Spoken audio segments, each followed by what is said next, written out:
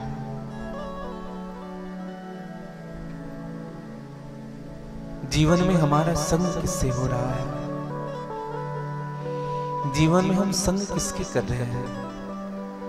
जीवन का सबसे महत्वपूर्ण निर्णय है हमारा।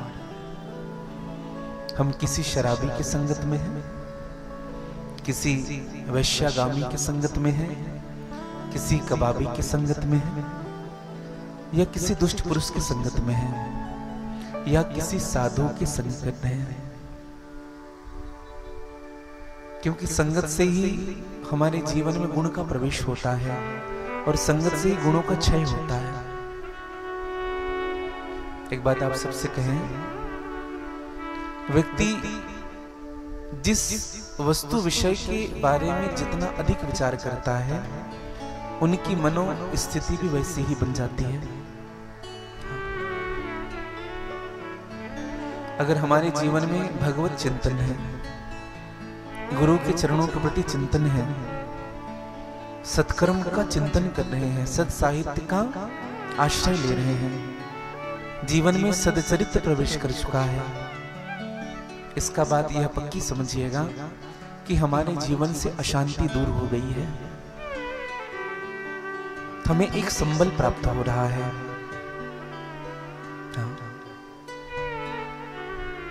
हमारा जीवन भगवत कृपा से बन रहा है। किसी व्यक्ति ने हमसे प्रश्न किया था कि गुरुजी, जीवन बनता कब है और बिगड़ता कब है? हमने उनसे कहा था, बेटा, जीवन सत्संग में बनता है और जीवन कुसंग में बिगड़ता है। इसलिए जीवन में सत्संग की अधिकता हो। आपने भाव सुना होगा ना कि संतन की संग लागरे तेरी अच्छी बनेगी। हाँ, कागा ते सोए हंस करेंगे, भाग तुम्हारे जागरे तेरी अच्छी बनेगी। ध्रुव की बन गई, प्रहलाद की बन गई, हरि सुमरण में आज रे तेरी अच्छी बनेगी। अगर जीवन को बनाना है ना भैया, हमें अपना जीवन बनाना न आया, बनाना न आया, रूठे हरि को मनाना न आया।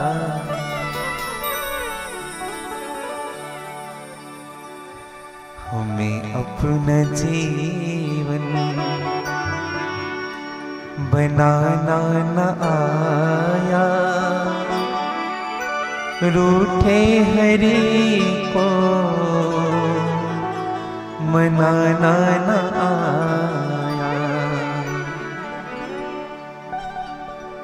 जीवन को हम कैसे बने?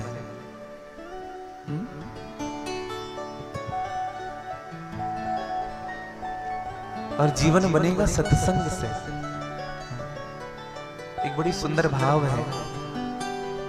आज मैं परमादरणीय परम श्रद्धेय श्री मलूक पीठ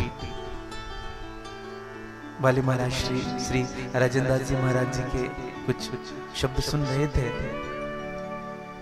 सुबह सो के उठते ही स्नान भी नहीं किया था, अचानक मन में आया और जब मोबाइल पकड़ा तो जब YouTube खोला तो सबसे पहले उन्हीं का, हाँ, और उन्होंने बड़ी सुंदर बात कही। एक बात कही आप सबसे, अगर आपका मन सच्चा है, आपका हृदय पवित्र है,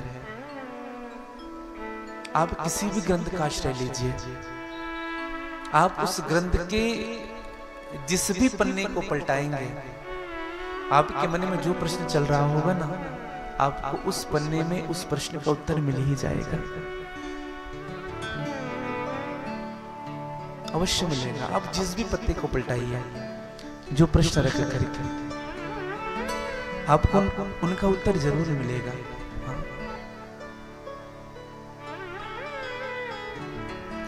एक बड़ी सुंदर बात कही है,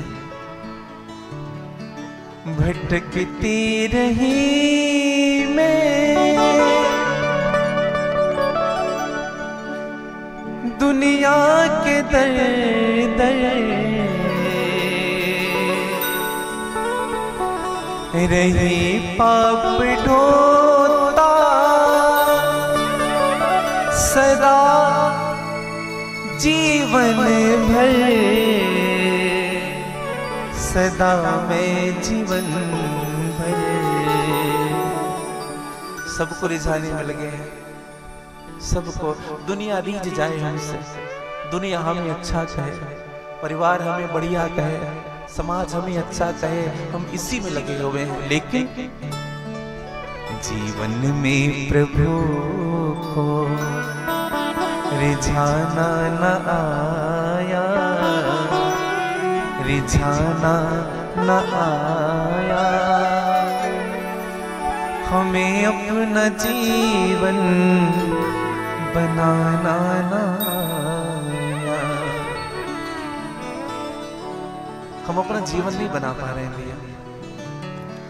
ये जग है सराय, सभी को है जाना, ये जग मुसाफिरों का बस है सराय खाना। हाँ, सराय है कि नहीं? हाँ कि ना?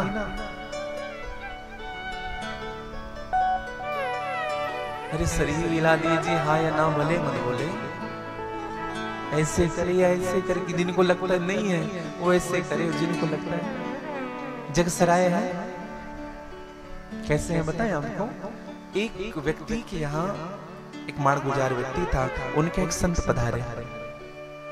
संत ने उस व्यक्ति से कहा कि बेटा आपके परिवार का नाम बड़ा सुना था, इसलिए मैं आया हूं, बड़े दानी हुए।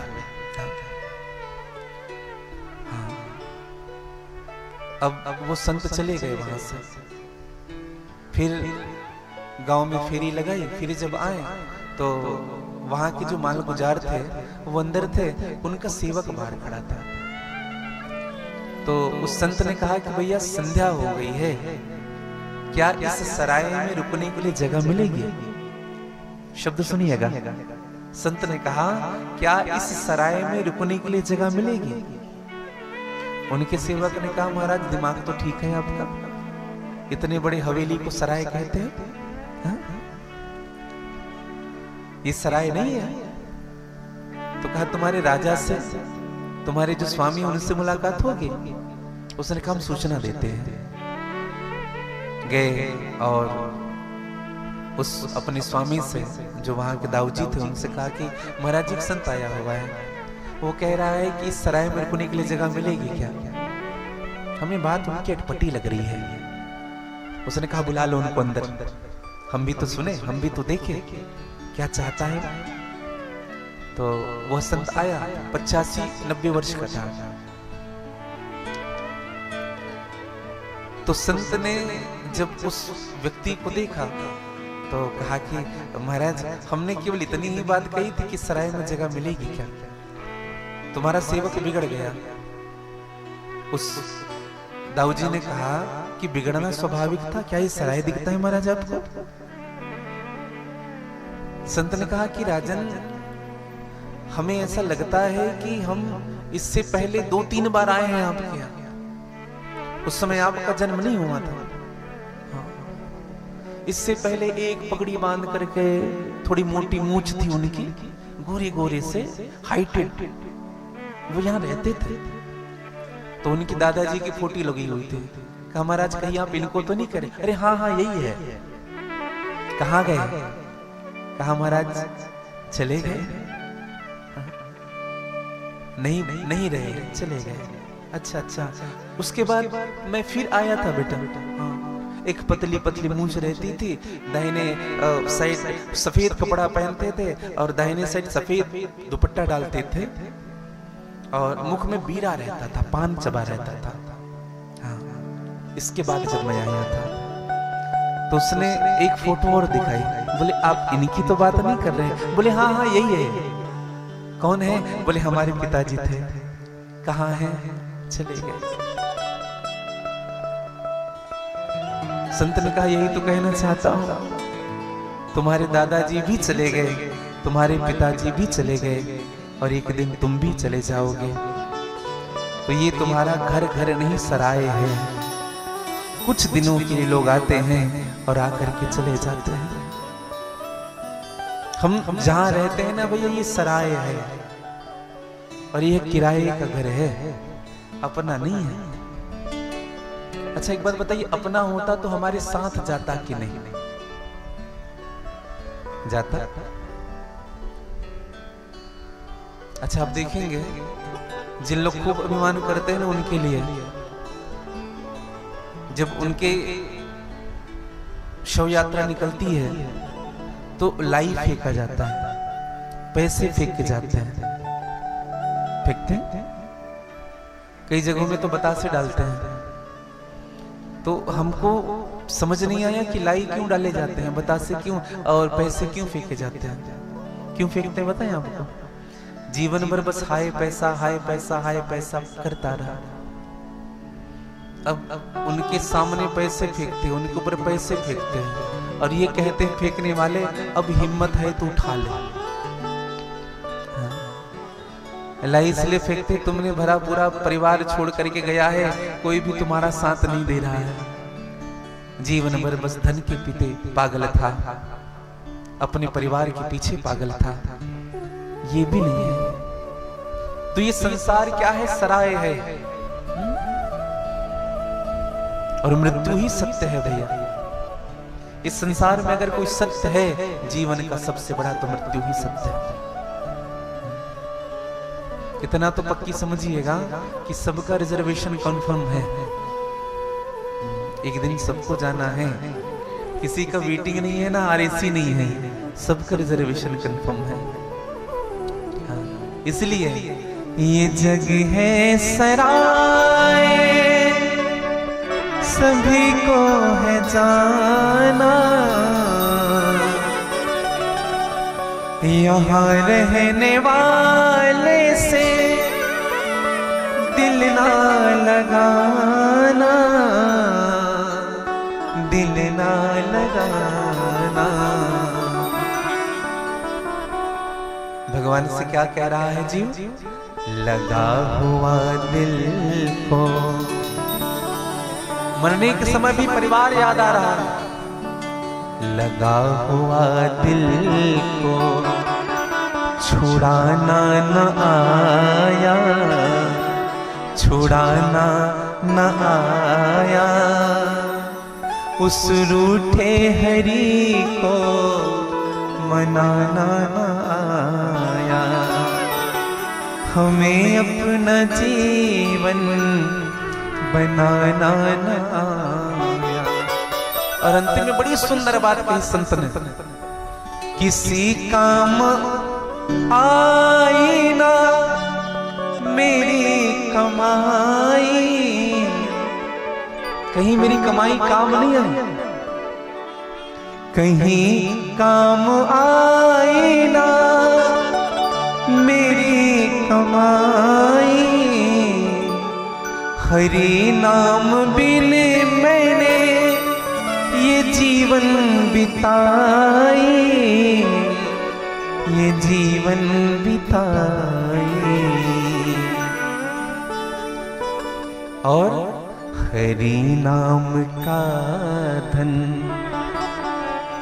हरि नाम का धन सब कमाया, शान कमा ली, शोहरत कमा ली, धन कमा लिए, पद प्रतिष्ठा कमा लिए, खूब बैंक बैलेंस हुए, गाड़ी हो गई, सब हो गया जीवन में, लेकिन हरि नाम का धन मुझे कमाना न आया, कमाना न आया, उस रूठे हरि को मनाना न आया, उस रूठे हरि को मनाना न आया। मुझे अपना जीवन बनाना न आया उस रूठे हरि को मनाना ना। हमें अपना जीवन बनाना है और आप सब यहाँ विराजित है ना भैया, अपने जीवन को बनाने ही बैठे हैं।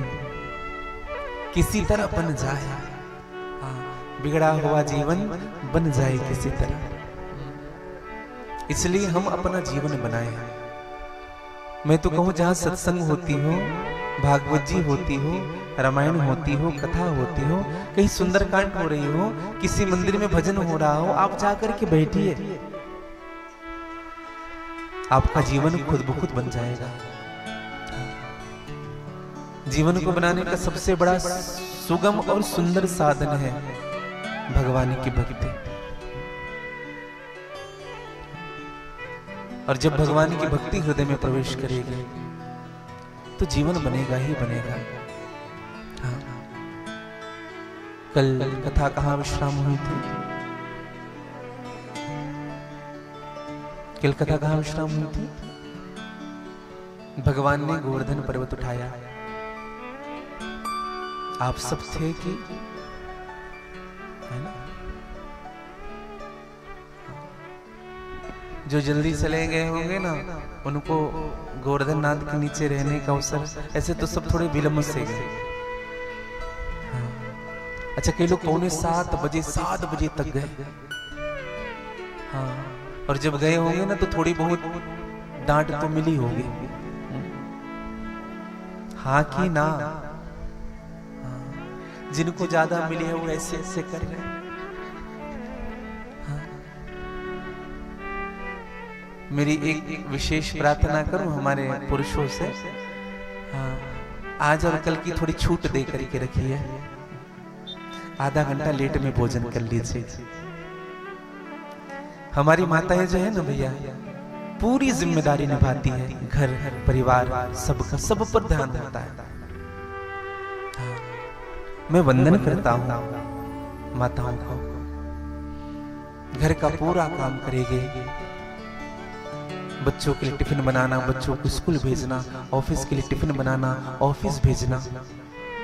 अपने लिए मुझे ऐसा लगता है, ये मेरा निज अनुभव है, मुझे ऐसा लगता है खुद के लिए 1 मिनट भी समय नहीं है इनके पास। और अगर विचार भी करेगी ना तो पुत्र के विषय में, परिवार के विषय में, मेरा घर कैसे अच्छा रहे। हाँ। 16 सोमवारी का उपवास, चतुर्थी का उपवास, करवा चौथ, हलषष्ठी, बहुला चतुर्थी, संतान सप्तमी, वट सावित्री, क्या क्या नहीं करती हमारी माता।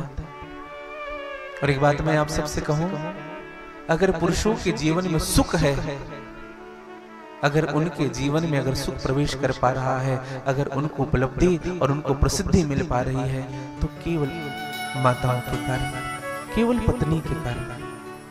हाँ। क्योंकि सबसे बड़ी अगर त्याग की प्रतिमूर्ति है इस संसार में तो वह स्त्री है। हाँ।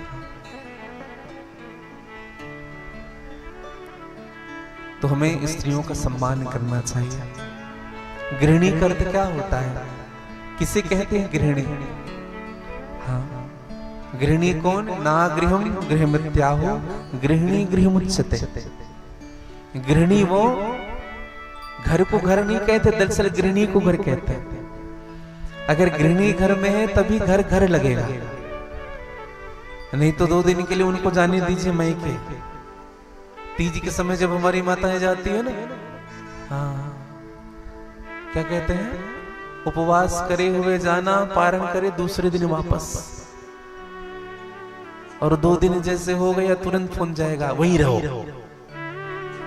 हाँ, हाँ, अस्त व्यस्त हो रहा है घर, चिंता नहीं है आपको, हम 10 दिन के लिए निकल जाए कोई फर्क नहीं पड़ता। अच्छा, पुरुष बीमार पड़े तो ज्यादा फर्क नहीं पड़ता, और माताएं 1 घंटे ही लेट जाए, चिंता सताने लगता है, क्या होगा कैसा होगा, भोजन कौन बनाएगा, घर के झाड़ू पोछे कौन करेंगे, ऐसा करेंगे। गृहिणी ही ऐसी है भैया, हमारी माताएं ही ऐसी है जो अपना जीवन लुटा देती है अपने परिवार के लिए, अपने पुत्र के लिए, अपने पति के लिए। और केवल पुत्र और पति के लिए नहीं, केवल पति के लिए विवाह होकर के आती है, लेकिन पूरे परिवार का ध्यान उनके जीवन में होता है, पूरे परिवार का। हाँ।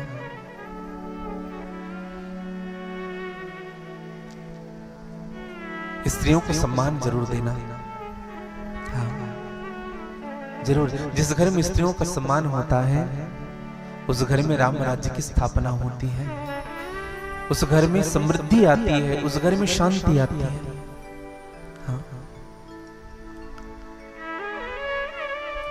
भगवान ने गोवर्धन पर्वत उठाया और गोवर्धन पर्वत प्रभु का उठाया हुआ सभी गोपवाला करके वहां प्रवेश किए और सबको भगवान उस गोवर्धन नाथ की पर्वत जो उठे हुए थे, इंद्र ने बारिश की, उस बारिश के जल से किसी को एक बूंद भी छीटा नहीं पड़ा, भीगा नहीं था कोई।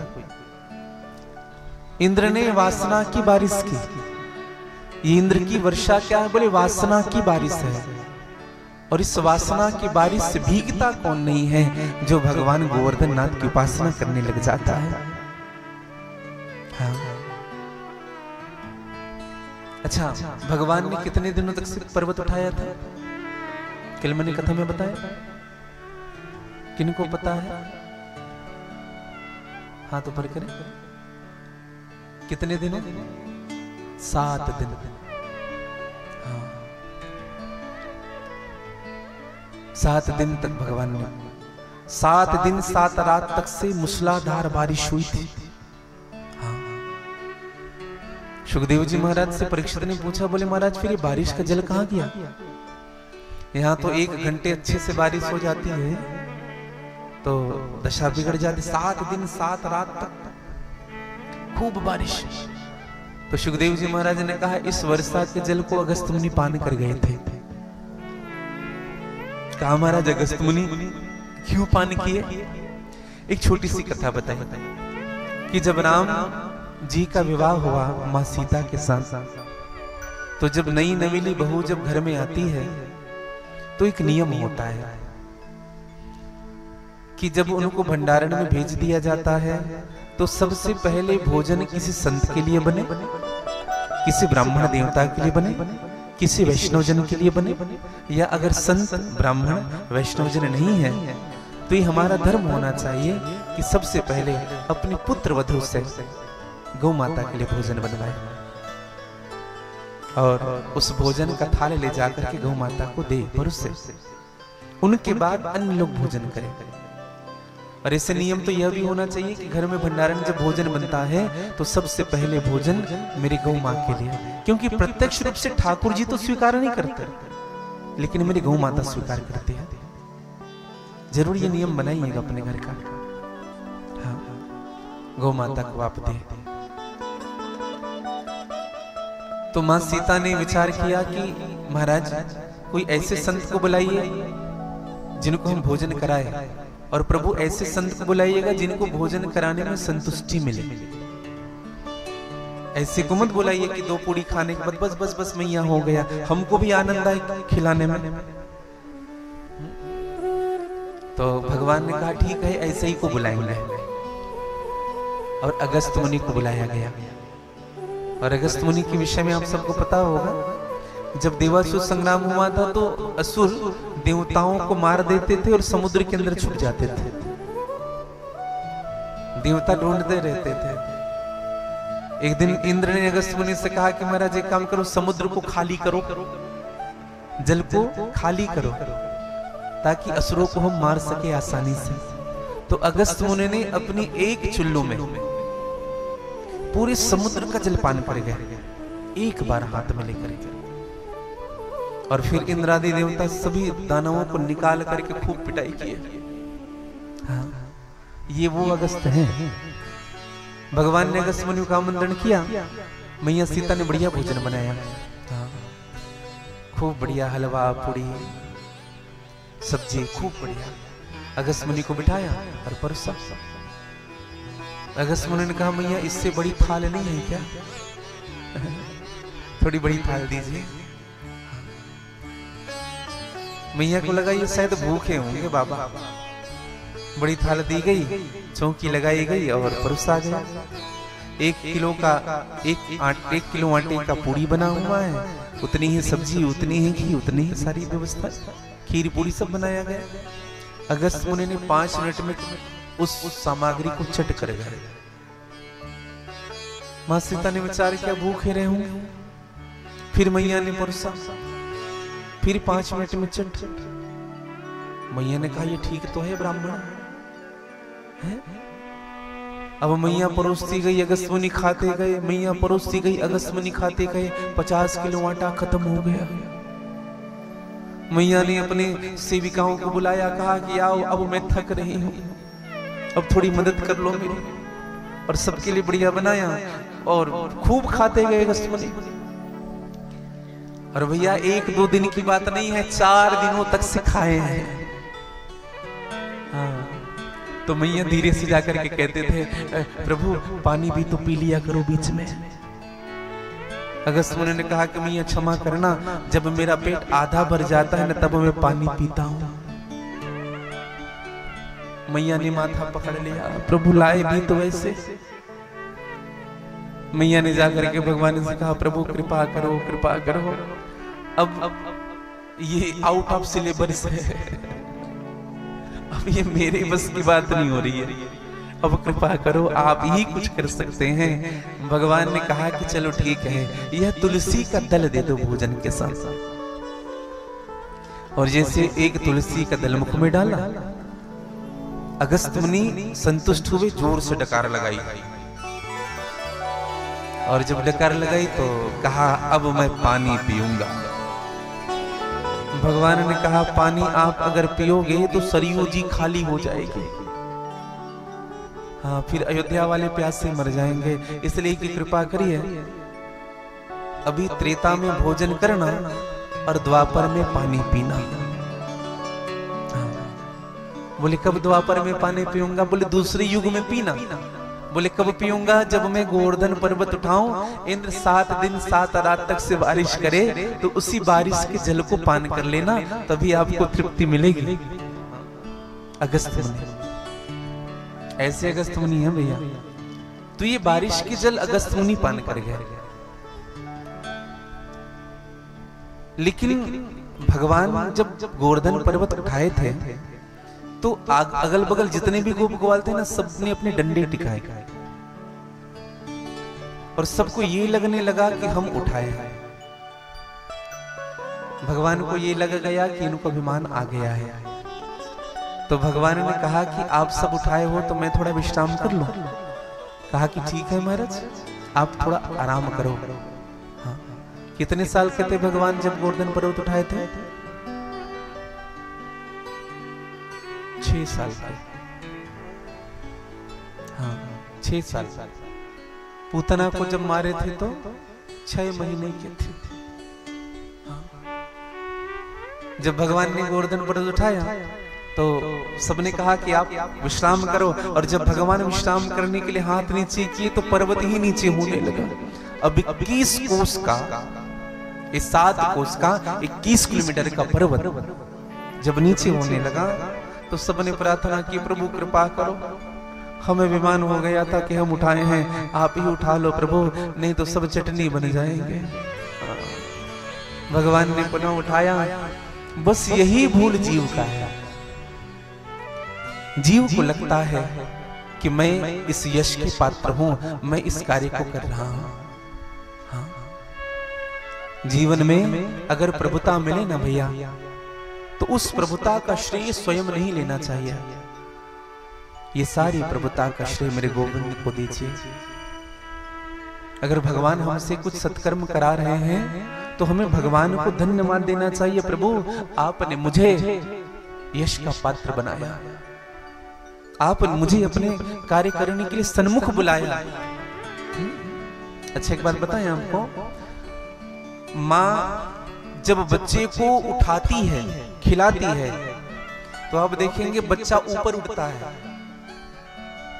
माँ उनको उठाती है, बच्चा ऊपर उठता है। अच्छा विचार करिए, दिखने में बड़ा कौन है?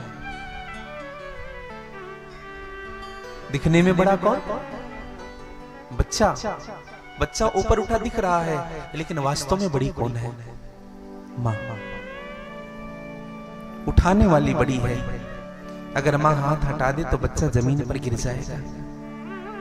एक दृष्टि। दूसरी दृष्टि, हम जिस घर में रहते हैं उस घर में प्रकाश आता है। खिड़की के माध्यम से प्रकाश आता है, रोशनदान के माध्यम से प्रकाश आता है, दरवाजे के माध्यम से प्रकाश आता है। लेकिन विचार करिएगा, वो प्रकाश क्या खिड़की का है, रोशनदान का है कि दरवाजे का है? वह प्रकाश है सूर्य नारायण भगवान का। रास्ते भले अलग अलग दिख रहे हैं, लेकिन प्रकाश भवन भास्कर का है। उसी प्रकार से किसी भी संत के जीवन में अगर आपको कोई विशेषता दिखाई पड़े, किसी भी व्यक्ति के जीवन में आपको अगर कोई विशेषता दिखाई पड़े, तो उस व्यक्ति की विशेषता नहीं होती, वह तो विशेषता देने वालों की विशेषता होती है। वह तो उनकी कृपा की विशेषता होती है, जिनके कारण उनके जीवन में ये प्रभाव आ पाया। आज निर्णय लिया सबने कि अब हम भगवान से दूर नहीं जाएंगे, और गोपियों ने यह भी निर्णय लिया कि आज हम भगवान के साथ रास करेंगे। और केवल ये गोपियों का निर्णय नहीं था, ये भगवान का भी निर्णय था। इसलिए भगवान ने गोपियों के साथ रास किया। सुखदेव जी महाराज कहते हैं, परीक्षित, शरद पूर्णिमा का पवित्र अवसर आया है। भगवान पीतरात्रि सरिदो पुल्ल मल्लिका वृक्षरन्तो मनश्चक्रे योग मायामुपाश्रितः। भगवान पीतरात्रि। भगवान अपि, पहले शब्द में ही सुखदेव जी महाराज कहते हैं केवल गोपियों का मन नहीं था। अपी का मतलब क्या होता है संस्कृत में? भी। भगवान भी चाहते थे कि मैं गोपियों के साथ रास करूं। सुंदर समय आया है। गोविंद ने देखा कि शरद ऋतु आई हुई है, चमेली आदि के पुष्प खिले हुए हैं, रात सुहावनी लगने लगी है। प्रभु ने योग माया का आश्रय लिया। समझिएगा, ये रास लीला काम लीला नहीं है। कई लोग कहते हैं ना भगवान रास रचा रहे हैं, ये काम लीला नहीं है भैया। हाँ, भगवान योगी है। भगवान 125 वर्ष की उम्र में जब भगवान स्वधाम गमन किए तो भगवान के एक केश नहीं पके थे। हाँ, जो योगी होता है उनके केश पकते बहुत कम है। हाँ, हमारे भिलाई के पास एक स्थान है लिमतरा। हमारे कई बुजुर्ग वृंद जो पुराने लोग हैं उनको पता होगा, परमादरणीय परम श्रद्धेय श्री निरंजन महाराज जी, आपने नाम सुना होगा, महाराष्ट्र का। हमारे जंजगिरी गांव से लगभग महज 2 किलोमीटर की दूरी में है, एक गांव छोड़ करके। महाराष्ट्री लगभग 67-70 के अप्रोक्सीमेट ऐसा कुछ होगा, ऐसे कुछ होंगे वो। और अभी तक एक बाल नहीं पका उनका, अभी तक। हाँ, ये संयमता के परिचायक हैं। हाँ, भगवान के केश नहीं पके थे। भगवान को परम योगेश्वर माना गया है। योगियों के हृदय में भगवान वास करते हैं। योगी नाम हृदय सुच। तो भगवान ने रास किया, और भगवान ने रास किया। कैसा सुंदर समय है। डोलहि त्रिविधे पवन सुखदाई, डोलहि त्रिविधे पवन सुखदाई। लखितः प्रमुदित है यदुराई, लखितः प्रमुदित है यदुराई। तिरभंगे है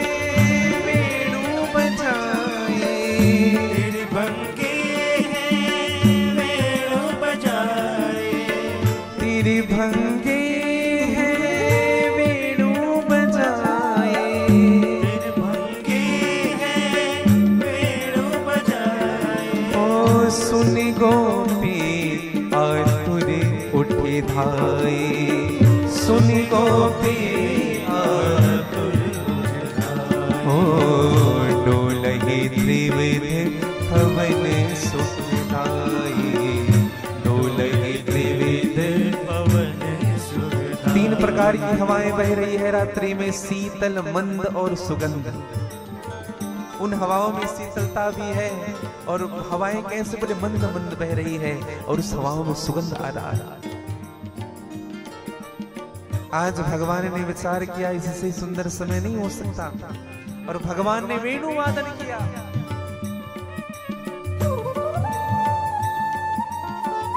भगवान ने बंसी बजाया है और उस बंसी में सभी गोपियों के नाम को लेकर के भगवान आमंत्रण कर रहे हैं। पूरे ब्रजमंडल में उस वेणु की आवाज गई है, नाद गई है, लेकिन सबके कानों ने उस आवाज को नहीं सुना। जो भगवान को अनन्य प्रेम करने वाली सखियां थी, गोपियां थी, उन्हीं के कानों में भगवान की बंसी की आवाज गई और सब के सब आए हैं भगवान के साथ रास करने के लिए। आप सब यहाँ पधारे हुए हैं। ऐसे तो तिलदा की जनसंख्या बहुत है, लेकिन आप यहाँ क्यों आए हैं? क्योंकि मेरे प्रभु ने आपको बुलाया है। अपने उत्सव में सम्मिलित होने के लिए भगवान ने बुलाया है कि आओ आज मेरे उत्सव में सम्मिलित हो जाओ। कई लोग चाह कर भी नहीं आ पाते और कई बार ऐसी कृपा होती है कि अनचाहे भी हमारा पैर भगवान की कथा की ओर बढ़ जाता है। वेणु वादन किया मेरे प्रभु ने, वेणु वादन करते हुए बुलाया है। सभी सखियों ने आकर के भगवान के सन्मुख उपस्थिति दी। भगवान ने सबका स्वागत किया। स्वागतम ते नमस्तुभ्यं।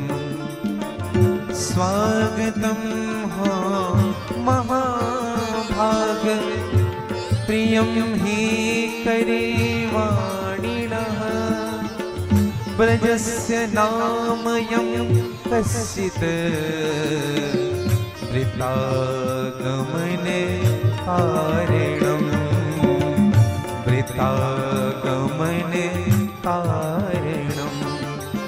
स्वागतम हो महाभाग। हे महाभाग, हे गोपियों, आप सबका स्वागत। भगवान ने गोपियों को महाभाग कह के संबोधित किया। महाभाग आशय क्या? बोले केवल उनका भाग्य का उदय नहीं हुआ, तुम्हारे जीवन में भाग्य महाभाग्य के उदय में प्रवेश किया है। सभी गोपियों को स्थान दिया गया। आओ विराजो। स्वागतम हो महाभाग।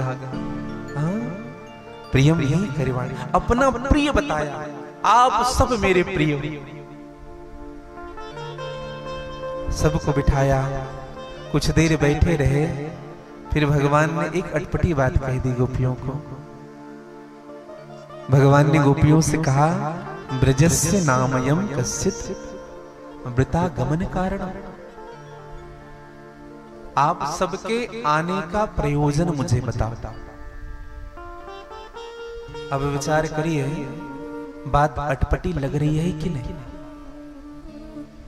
जैसे आपकी समिति ने लोगों को आमंत्रण किया, खरे जी ने, वर्मा जी ने, साहू जी ने, केवट जी ने, और आप सब ने अपने इष्ट मित्रों को आमंत्रण किया, और वो आकर के अगर कथा में प्रवेश कर जाए, बैठे, उनसे पूछो भैया कैसे आए हो?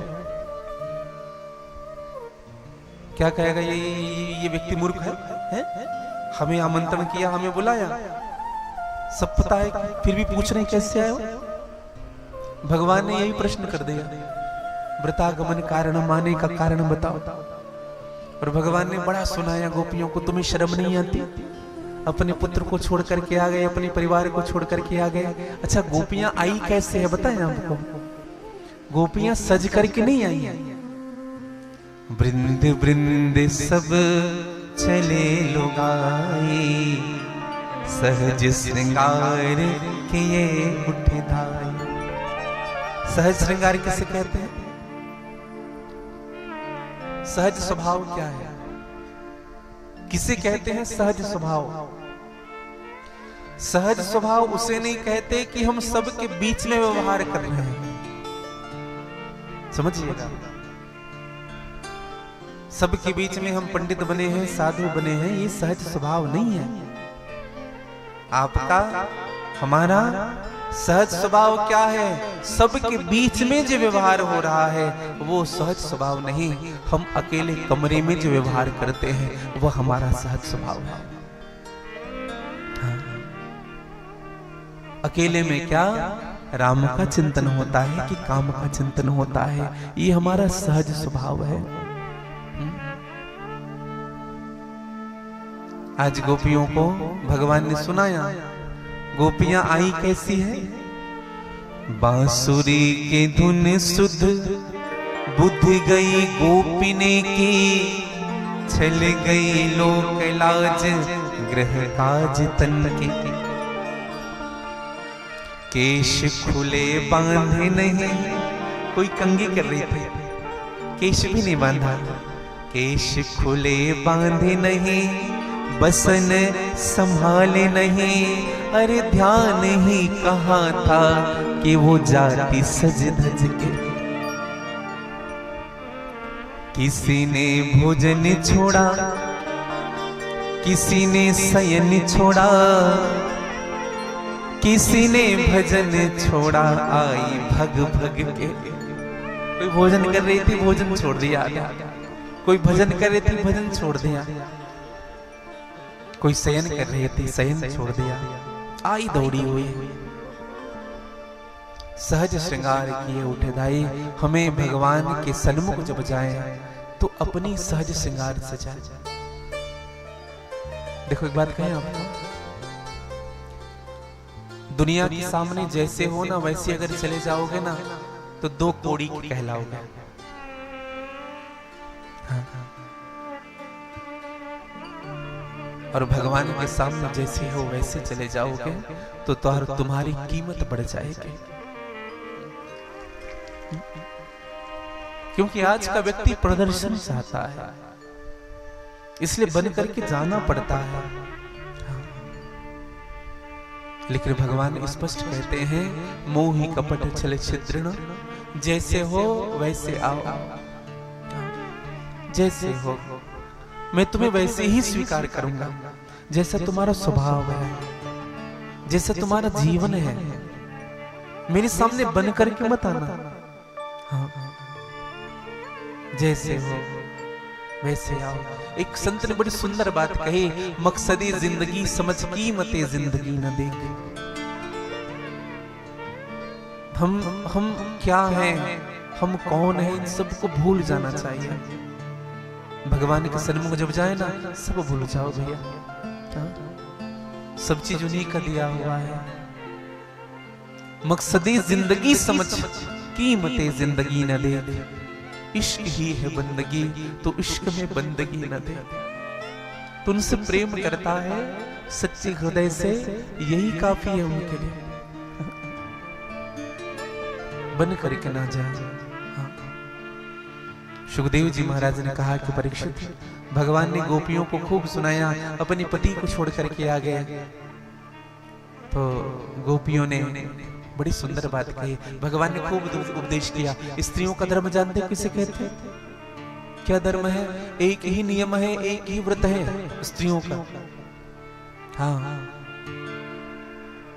एक ही व्रत, एक ही नियम। मन से, वचन से, कर्म से पति की सेवा करें। एक ही धर्म, एक व्रत नियमा, काय वचन मन पति पद प्रेम। खूब सुनाया और गोपियां भी सुनती रही। और जब अधिक हो गया सुनना तो गोपियों ने कहा, प्रभु आप जो दो चार बातें ज्ञान की बता रहे हो ना, वैसे दो चार कहानियां हम भी जानते हैं, आप कहे तो सुनाए। भगवान ने कहा बोलो। कहा कि प्रभु एक बात बताएं। एक स्त्री थी, बड़ी पतिव्रता थी, अपने पति की खूब सेवा करती थी, उनको भोजन कराना, स्नान कराना, जैसे भगवान की सेवा करते हैं। एक दिन उनका पति विदेश गया उनकी पत्नी ने कहा, स्वामी आप विदेश जा रहे हो, मैं सेवा कैसे करूंगा, मुझे सेवा धर्म से तो वंचित होना पड़ेगा। उनकी पत्नी ने कहा, इतना ही करना, मैं अपनी एक फोटो छोड़ करके जा रहा हूं, हाँ, मुझे मान करके उनकी सेवा करना। अब वो चले गए। अब पति के फोटो की सेवा हो रही है, स्नान कराना, भोग लगाना, जो प्रत्यक्ष भाव से, और आरती भी होती थी, जय पति देवा। एक आरती आया था यूट्यूब में, बड़ी हंसी आई हमें, याद तो नहीं आ रहा है, लेकिन हाँ, तो खूब सेवा हुई। और जब सेवा जब कर रहे थे तो जैसे 7वें दिन की सेवा चल रही थी, इतने में बेल बजा घर का। बाहर से आवाज आया, अरे भाग्यवान दरवाजा खोलो, हम आ गए हैं। और उस समय वो अपने पति की आरती कर रही थी। गोपियों ने भगवान कृष्ण से पूछा कि माधव, इस प्रश्न का उत्तर दे दीजिए, उस स्त्री को क्या करना चाहिए? अपने फोटो वाले पति की पूजा करते रहनी चाहिए कि असली आ गए हैं उनका स्वागत करना चाहिए? क्या करना चाहिए? भगवान ने कहा, सीधी सीधी बात है, जब असली आ गए हैं तो नकली को कौन देखे? हैं? जब असली है तो फिर नकली की पूजा? तो गोपियों ने बड़ी विनम्रता से कहा कि माधव, आप ही हमारे असली पति हैं, आप ही हमारे सर्वस्व हैं, इसलिए हम आपके सन्मुख आए हैं। और ये गोपियां कौन है भैया? ये गोपियां कोई साधारण गोपियां नहीं है, हाँ, ये गोपियां ऋषि रूपा है, ये गोपियां ऋषि रूपा है, ये वेद की ऋचाएं ही गोपियां बनकर के आई है। और वृंदावन में जब प्रवेश करना है तो गोपी बनना ही पड़ेगा। चढ़े जब वृंदावन का रंग, गोपी भाव सहज ही में उपजे, पुरुष भाव हो भंग, चढ़े जब वृंदावन का रंग। भगवान शिव भी जब वृंदावन प्रवेश करते हैं तो गोपी बन करके करते हैं। हाँ। वृंदावन श्रुति रूपा भगवती, दाढ़ी मूंछ वाले जो जितने दिख रहे हैं ना, हम सब गोपी हैं, सब है। और गोपी भाव होना भी चाहिए। रास शब्द का आशय क्या? रसो वैसा रासा, रस स्वरूप परमात्मा का रस स्वादन करने की क्रिया ही रास है। भगवान से मिलने की क्रिया ही रास है। यह हमारे कई किसान भाई बहन हैं, ध्यान से सुनेंगे। हम जब धान की मिजाई करते हैं, धान बोते हैं, फिर धान को कटाई करते हैं, फिर मिजाई करते हैं, फिर आप देखेंगे एक जगह इकट्ठा करते हैं धान को। क्या कहते हैं उसको? रास, है ना? नापने के पहले रास कहते हैं। अच्छा विचार करिएगा, 2-4 बीज दूर पड़ा हुआ को रास कहोगे क्या? वो तो बीज ही कहलाएगा ना। और उस बीज को पुनः उसी रास में मिला दो तो वह भी रास हो जाता है। बस उसी प्रकार से जीव परमात्मा से बिलग है, और बिलग होने के कारण हमारे जीवन का रास नहीं हो पाता। और रास नहीं हो पाता जिनके कारण हमारे जीवन में दुख प्रवेश कर जाता है। हाँ, हम भगवान से दूर हो जाते हैं। लेकिन जिनको भगवान का रस मिल गया हो, वो भगवान के रस रूप का प्रतिपादन नहीं कर सकता। किसी गूंगे से पूछिए गुड़ खिला करके कैसा लग रहा है, क्या बताएगा वो? क्या कहेगा वो? हाँ, ये परिचय नहीं है भैया, परिचय नहीं दे सकता वो परिलक्षित नहीं कर सकता वो, क्योंकि उनको स्वाद वैसा मिला जीवन में। हाँ। अच्छा, ये मर्यादा भी है। मैं निवेदन करूं, भगवान प्रयास करते हैं कि हम घर परिवार में ही रह करके भगवान को प्राप्त करें। एक घटना मैं आपको बताऊं, जब राम जानकी और लक्ष्मण जी जब वनवास गए तो एक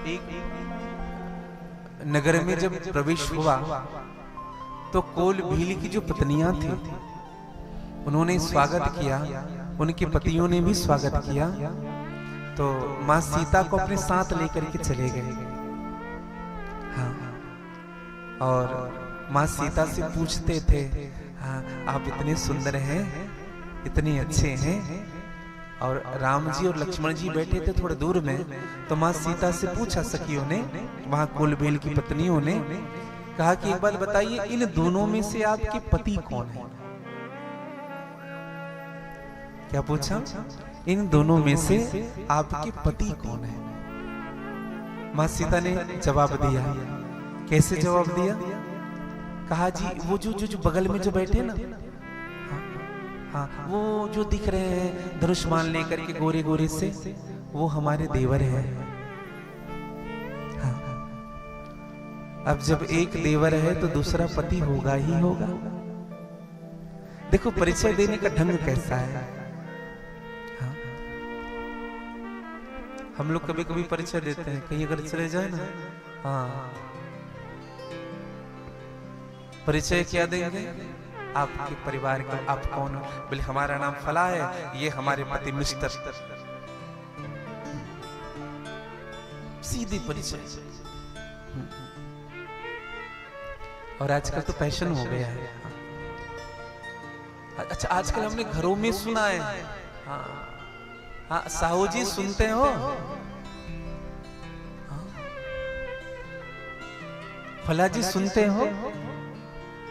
आजकल तो बातें ऐसी होने लगी है भैया। पहले खूब मर्यादाएं हुआ करती थी, नाम लेने के पहले खूब मर्यादाएं, लेकिन आजकल सब इतने कैजुअल हो गए लोग सभी संबंधों में। बहुत तो मैं निवेदन करूं, ये सखियां कौन है जो भगवान के साथ रास करती है? ये सखियां और कोई नहीं, यही ऋषि रूपा है। पद्म पुराण कहता है, पुराण हर्षण सर्वे दंडकारण्य वासिनः, दंडकारण्य में रहने वाले गोपियां ही और ऋषि मुनि महात्मा ही भगवान के साथ रास करने आए। स्कंद पुराण कहता है कि चंद्रमा की 16 कलाएं ही भगवान के साथ रास करने आई। संभवंतो सुरे स्त्रियाः, पद्म पुराण कहता है देवताओं की स्त्रियां ही भगवान के साथ रास करने आई। और ये तो गोपियां हैं। लेकिन अवधपुरी में जब भगवान राम को देखा गया तो गोपियां मोहित हो गई। एक व्यक्ति हमसे पूछ रहे थे कि भगवान कृष्ण अधिक सुंदर है कि राम जी अधिक सुंदर है? हमने कृष्ण की सुंदरता तो देखी, लेकिन भगवान राम की सुंदरता के विषय में एक छोटा सा निवेदन करो। भगवान राम जी जब वनवास गए, वट वृक्ष के दूध से अपना जटा समार लिया, और जब भगवान वनवास गए तो एक घटना आती है, आप सब मानस के बड़े ज्ञाता हैं। एक घटना आती है कि शूर्पणखा के नाक कान काट दिए गए। अच्छा शूर्पणखा के नाक कान काटे नहीं किसने? दरअसल उन्होंने ही स्वयं काटा। दरअसल शूर्पणखा के पति थे जिनका नाम था विद्युत जीवा, जिनको रावण ने मरवा दिया था। खूब शक्तिशाली था विद्युत जीवा। श्वास जब लेता था ना किसी गुफा में प्रवेश करके तो चट्टान टूटते थे, इतनी ताकत। रावण को लगा कहीं ये मुझे मार करके राजा न बन जाए लंका का, और धोखे से मरवा दिया। शूर्पणखा को पता चल गया कि मेरे पति को मारने वाले, मरवाने वाले, समाप्त कराने वाले मेरा भाई ही है। उसी दिन संकल्प लिया, अगर मैं रावण के वंशज को समाप्त ना कर दूं तो मेरा नाम भी शूर्पणखा नहीं। हाँ। इसलिए बदला हुआ। तो शूर्पणखा ने अपना नाक कान स्वयं काटा, लक्ष्मण जी ने नहीं काटा। अच्छा दूसरी बात बताएं आपको, नाक कान तो पहले ही कट गया था बिना काटे। अब आप कहेंगे महाराज बोले कैसे? तो जो स्त्री अपने विवाह की चर्चा किसी पराये पुरुष के पास रखे कि आप हमारे साथ शादी कर लीजिए, उनके नाक तो पहले ही कटे समझो। जिनकी लज्जा के साथ संबंध ही ना हो, जिनको शर्म ना हो, जिनको हया ना हो, स्त्रियों का सबसे बड़ा श्रृंगार बताएं? लज्जा। लज्जा से बड़ा कोई श्रृंगार नहीं है। स्त्रियां घूंघट में जितनी सुंदर लगती है, समझिएगा, लज्जा सबसे बड़ा श्रृंगार है जीवन का। एक संत ने तो बड़ी सुंदर बात कही थी कि स्त्री सुंदर तो दिख रही है, आंख भी सुंदर है, शरीर सुंदर है, इतनी प्यारी आंखें हैं पर हया नहीं मिलते। आंख तो बड़ा सुंदर है लेकिन आंखों में शर्म नहीं है। इतनी प्यारी आंखें हैं पर हया नहीं मिलती। खूबियां तो हजारों हैं पर वफा नहीं मिलती। सारी खूबियां लेकर के बैठे हैं लेकिन अपने परिवार के लिए, अपने सास के लिए, अपने ससुर के लिए, अपने ननद और अपने देवर के लिए, अपने पति के लिए प्रेम नहीं है। कोई काम की नहीं है ऐसी स्त्रियां भी। केवल अपने ही परिवार से प्रेम होता है। आजकल की दशा में बताऊं आप, जब बर्थडे आता है ना, क्षमा करिएगा बुरा लगे तो, जब जन्मदिन आता है ना तो अपने माँ बाप का स्टेटस डालते हैं, सास ससुर का कभी नहीं। हमने समझा ही नहीं। अच्छा, लेकिन ये समझ सभी सासुओं में भी होनी चाहिए। हम उनको गैर समझ लेते हैं। बहू और बेटी में हम भले ही कहते हैं हमारी बेटी है, लेकिन अंतर बहुत कर लेते हैं। हाँ। जब बेटी आती है ना घर में तो घर का माहौल बदल जाता है। एक कमरे में बैठ करके बड़ी सुंदर मीटिंग होती है, हाँ, और जो जो कमियां हैं वो सब गिनाते हैं। हाँ। जिनके साथ जीवन भर रहना है, निवेदन करो, जिनके साथ जीवन भर आपको रहना है, कभी उनका विकल्प नहीं ढूंढना चाहिए। कभी नहीं। बहू का कोई विकल्प नहीं होता, सास ससुर के कोई विकल्प नहीं होते, पत्नी के कोई विकल्प नहीं होते, पति के कोई विकल्प नहीं होते। संबंध तभी चलेगा। हम कमियां देखते हैं। और कभी मैं एक निवेदन भी करूं, जब ननद जब घर आती है ना तो हम उनसे भी कभी भेदभाव करते हैं। साड़ियों को अंदर करना, छुपाना। अरे मैं तो एक बात सदैव कहता हूँ, ननद आपके यहाँ आई हुई है, आपके पति की बहन है, इसका अर्थ यह है कि वो दोनों एक समान हैं। कभी ऐसा भी होना चाहिए, आप स्वयं से साड़ी निकाल के दीजिए, दीदी इस साड़ी को पहनो ना, आपको अच्छा लगेगा। छोटी साड़ी को धारण करो। बेटी की अगर छोटी है तो बेटी समझ लो उनको। और मैं सत्य कहता हूं भैया, वो बेटियां जब आती है ना घर में, अपने भाभी से मिलती है, अपने माँ से मिलती है, इसलिए नहीं आती कि आपके यहाँ उनको भोजन करना है, आपके यहाँ उनको रुकना है, आपके यहाँ से धन ले जाएंगे। वो केवल प्रेम के लिए आती है। और जब हमसे दुराव मिलता है तो फिर वो टूट जाती है। कई बार कहते हैं ना, बोले माँ बाप रहते हैं तब तक ससुराल में इज्जत होता है, माँ बाप के जाने के बाद क्यों नहीं हो सकता? जरूर होगा। मैं एक बात कहूं, आपने अगर उनके पीछे 100 खर्च किया है तो अब वो जब दोबारा आएगी ना आपके यहाँ तो 200 की खर्च करके आएगी। एक साड़ी दिया है, कल वो आपके लिए 2 साड़ी लेकर के आएगी। अरे प्रेम तो करना प्रारंभ करें उनसे। हर व्यक्ति प्रेम का भूखा होता है। भेदभाव ना करें। जिनके साथ जीवन भर रहना है ना, हमको बहुओं के साथ भेदभाव नहीं करना चाहिए। हाँ। तो मैं निवेदन भी कर रहा था, शूर्पणखा के नाक कान काट दिए गए। शूर्पणखा ने खरदूषण को जाकर के बताया, कहा कि हमें हमारे नाक कान काट दिए गए। अच्छा, खरदूषण जब युद्ध करने के लिए आया, जो मैं आपसे बात कहना चाह रहा हूं ये इसी बात में निहित है। खरदूषण जब युद्ध करने के लिए आया, पूरी चतुरंगनी सेना को लेकर के तलवार लेकर के कहा समाप्त कर दूंगा, मार डालूंगा। लेकिन जब राम जी के स्वरूप को देखा, ध्यान दीजिएगा, राम जी के स्वरूप को देखा, खरदूषण ठहर गया। और खरदूषण कहते हैं इन्होंने मेरी बहन को कुरूप कर दिया है, यद्यपि भगनी किन्न कुरूपा, इन्होंने मेरी बहन को कुरूप किया है, लेकिन बदलायक नहीं पुरुष अनूपा। ये पुरुष बदलायक नहीं है, ये तो अनुपम पुरुष है। अब बताओ, जिनके बहन के नाक कान काट दिए हो, जिन्होंने कटवाया हो, क्या उनको देख करके दया आएगी, प्रेम होगा? लेकिन भगवान राम का सुंदर स्वरूप ऐसा है कि देख करके खरदूषण का सर अनायास झुक गया। अपने जीवन को, अपने चरित्र को ऐसा बना करके रखिए मेरे भाई बहन कि शत्रु भी आपको कुछ कहने के लिए विचार करे। हाँ, शत्रुओं से भी प्रेम हो, निवेदन करो। अब बताओ, भगवान क्या सुंदर थे? राम जी सुंदर थे? जो जटा लगाए हैं, बनवासी के वेश में हैं, क्या वो सुंदर हैं? अब विचार करिएगा, राम जी बनवासी के वेश में इतने सुंदर लग रहे थे, तो जब सज धज करके मिथिला में जब भगवान जब भ्रमण किए रहे होंगे, तो वहां की दशा क्या रही होगी? तो सभी सखियों ने विचार किया, काश हमारे पति होते, काश हमारे पति होते। हाँ, सीता के पति तो होंगे, हमारे भी पति होते।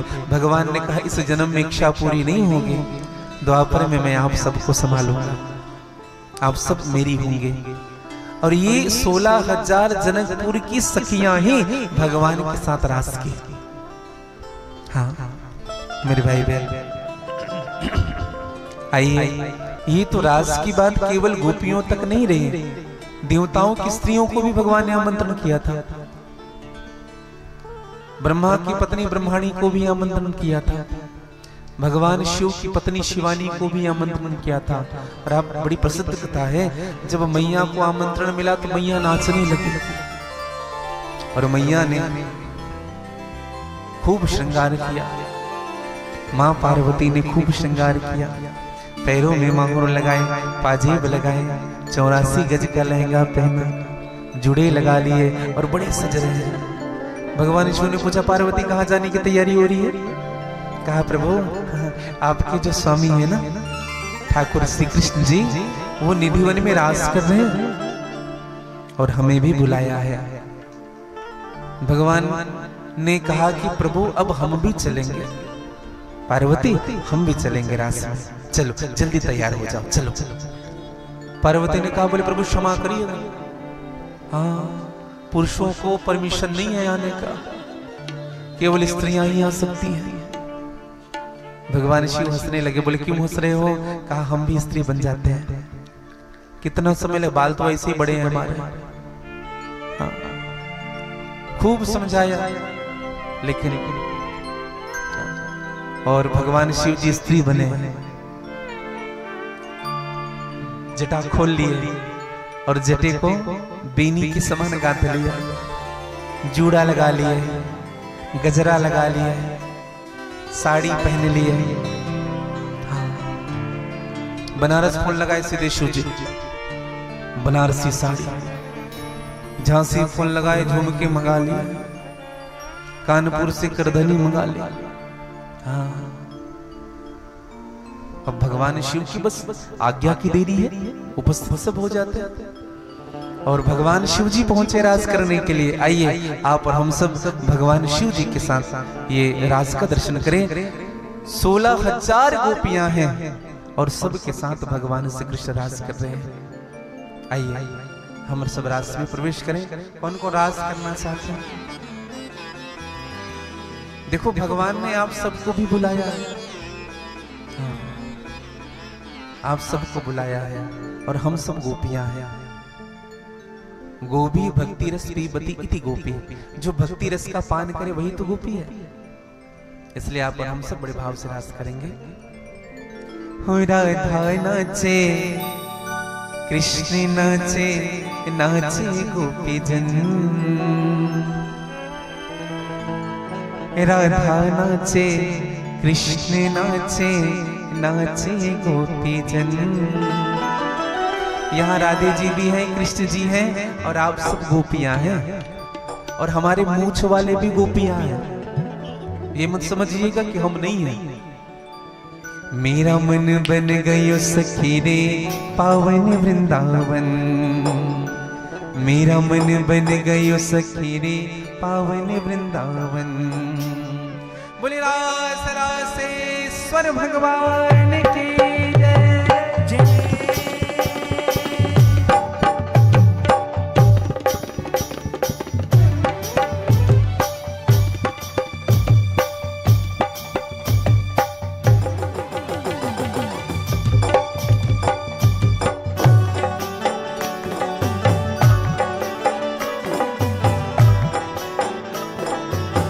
जय हो।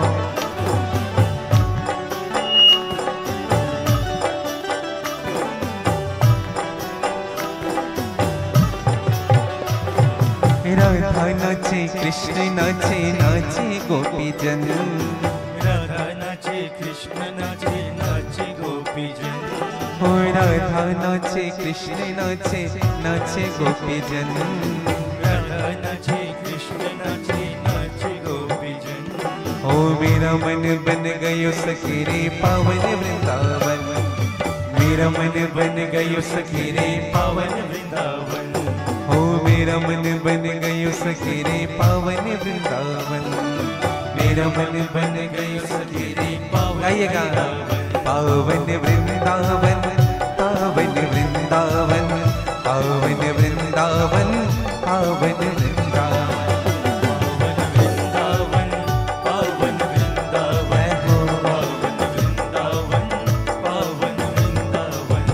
पावन वृंदावन, पावन वृंदावन, पावन वृंदावन, पावन वृंदावन। जय हो, जय हो।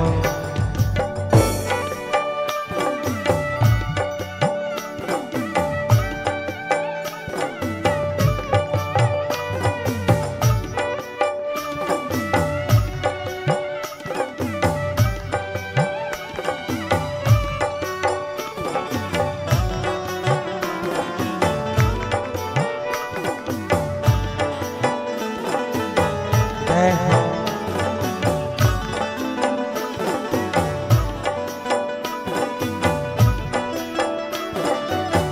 अपने स्थान में ही सब रास करिएगा, थोड़ी आनंद और मस्ती के साथ। जय हो।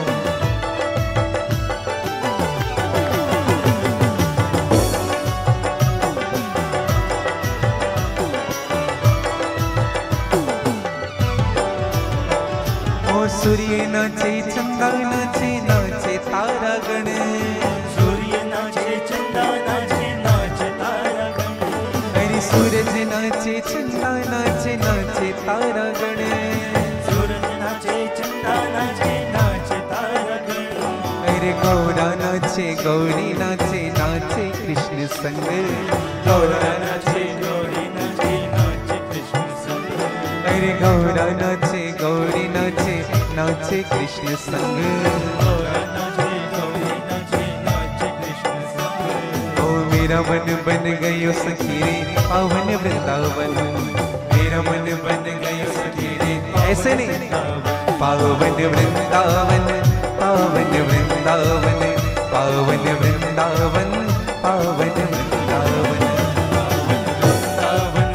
पावन वृंदावन, पावन वृंदावन, पावन वृंदावन,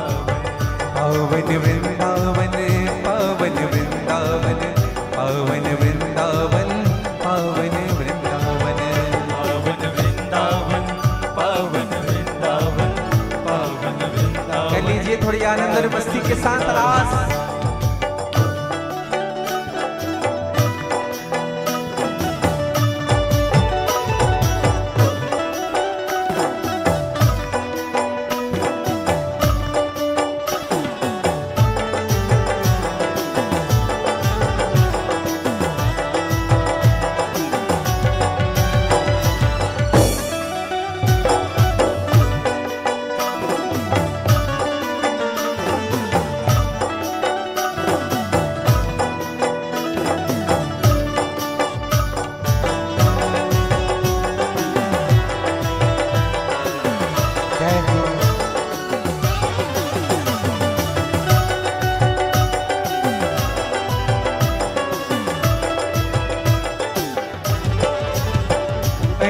ब्रह्मा नाचे शंकर नाचे नाचे नंदी संग ब्रह्मा नाचे शंकर नाचे नाचे नंदी संग अरे ब्रह्मा नाचे शंकर नाचे नाचे नंदी संग ब्रह्मा नाचे शंकर नाचे नाचे नंदी संग गंधर्व नाचे ऋषि नाचे नाचे देवगणे गंधर्व नाचे ऋषि नाचे नाचे देवगण गंधर्व नाचे ऋषि नाचे नाचे देवगणे गंधर्व नाचे ऋषि नाचे नाचे देवगण ओ मेरा मन बन गयो सखी रे पावन वृंदावन मेरा मन बन गयो सखी रे गाइए बड़ी भाव से पावन वृंदावन पावन वृंदावन पावन वृंदावन पावन पावन वृंदावन पावन वृंदावन पावन वृंदावन पावन वृंदावन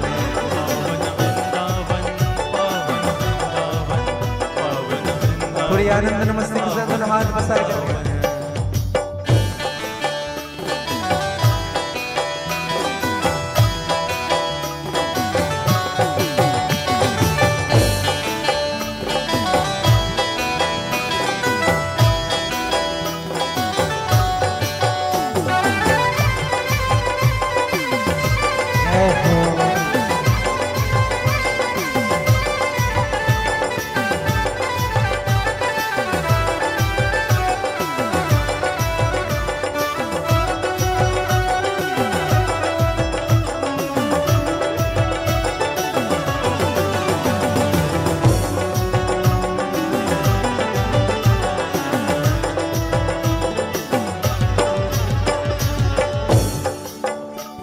आनंद नहीं आ रहा है आप लोग के साथ रस में थोड़ी आनंद और मस्ती के साथ झूमते हुए बड़े भाव के साथ हो ऐसो रास रचो वृंदावन थोड़ी आनंद और मस्ती के साथ हो ऐसो रास रचो वृंदावन है रही पायल की झनकार हो ऐसो रास रचो वृंदावन है रही पायल की झनकार हो ऐसो रास रचो वृंदावन है रही पायल की झनकार ऐसो रास रचो वृंदावन है रही पायल की झनकार है रही पायल की झनकार है रही पायल की झनकार ओ पायल की झनकार है रही पायल की झनकार ओ पायल की झनकार है रही पायल की झनकार हो पायल की झनकार है रही पायल की झनकार हो ऐसो हो अब देखो उछलना है हमने पहले कहा रास करने तो उछल उछल करके नाचे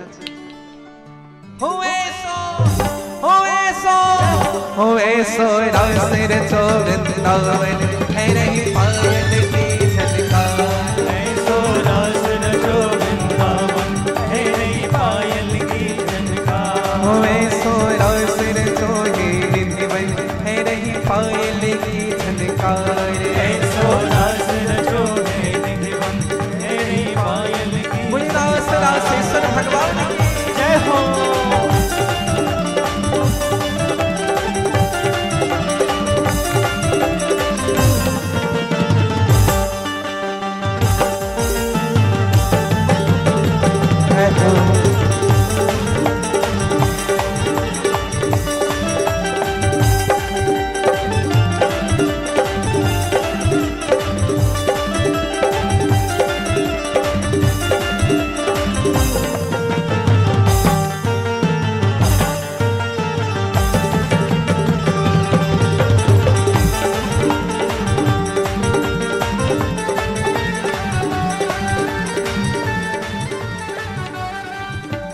सबके संकट दूर करेगी सबके संकट दूर करेगी सबके संकट दूर करेगी सबके संकट दूर करेगी ओ बरसाने वाले बजाओ बजाओ बजाओ राधा नाम की ताली बजाओ राधा नाम की ताली बजाओ श्यामा नाम की ताली बजाओ श्यामा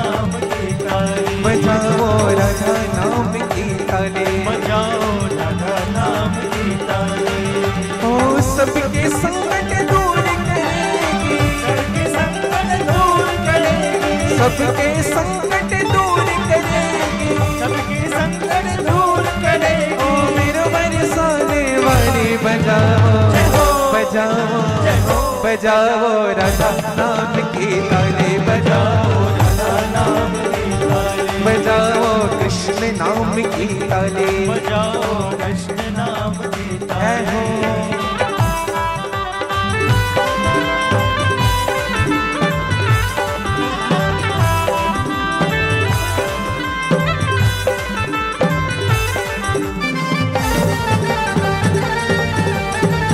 बोलीदास राजेश्वर भगवान जय हो।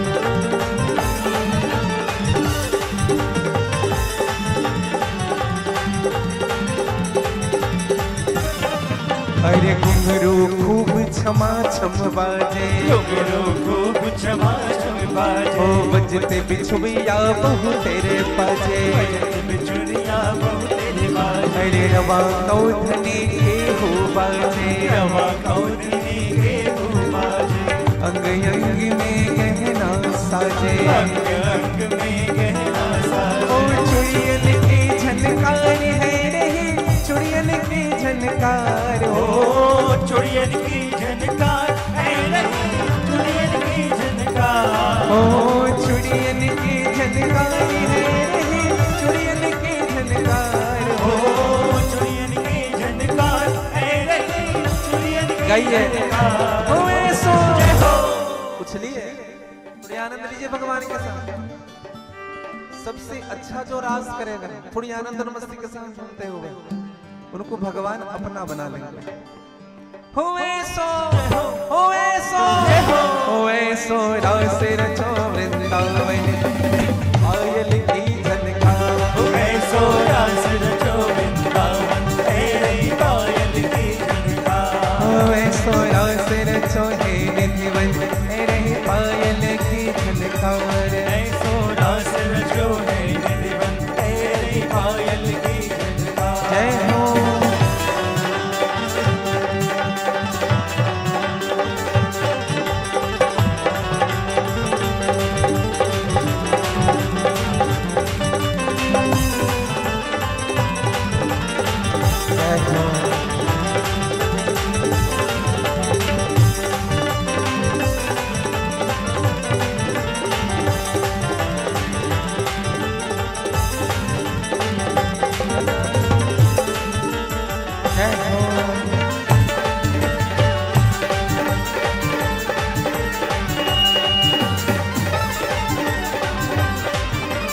बाजे भांति भांति के बाजे, बाजे भांति भांति के बाजे। रास में बज रहा है, मृदंग बज रहा है, पखावज बज रहे हैं। जय हो। राधे कृष्ण राधे कृष्ण राधे कृष्ण राधे कृष्ण राधे कृष्ण राधे कृष्ण राधे कृष्ण राधे कृष्ण।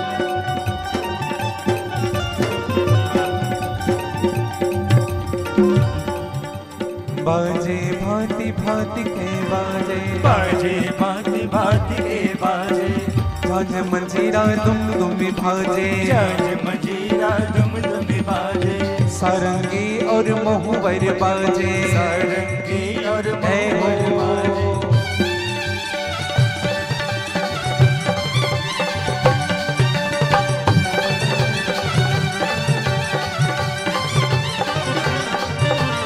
सारंगी बाजे महुवर बाजे, अरे बंसी बाजे मधुर मधुर बाजे,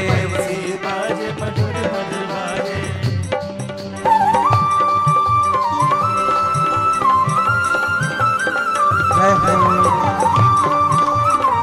बोली बंसी वाले की जय हो। ओ बंसी बाजे मधुर मधुर बाजे, बंसी बाजे मधुर मधुर बाजे। ओ वीणा हो के तार बज रहे, वीणा हो के तार, वीणा हो के तार बज रहे, वीणा हो के तार।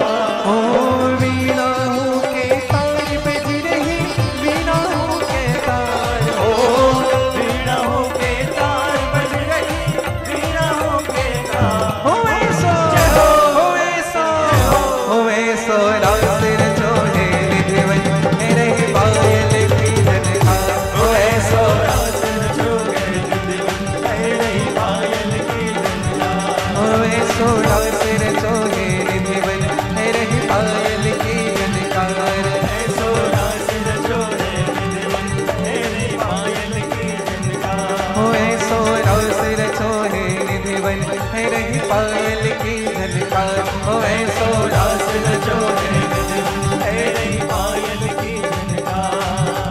रास रचो है, रास रचो है, रास रचो है, रास रचो है, रास रचो है, रास रचो है, रास रचो है, रास रचो है, रास रचो है, रास रचो है, रास रचो है, रास रचो है।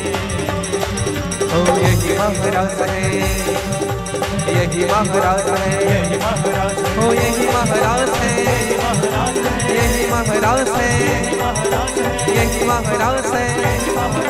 2 मिनट के सभी दोनों हाथ प्रसार करके सीधे यही महारास है, यही महारास है, यही महारास है, यही महारास है, यही महारास है, यही महारास है, यही महाराज है, यही महाराज है, यही महाराज है।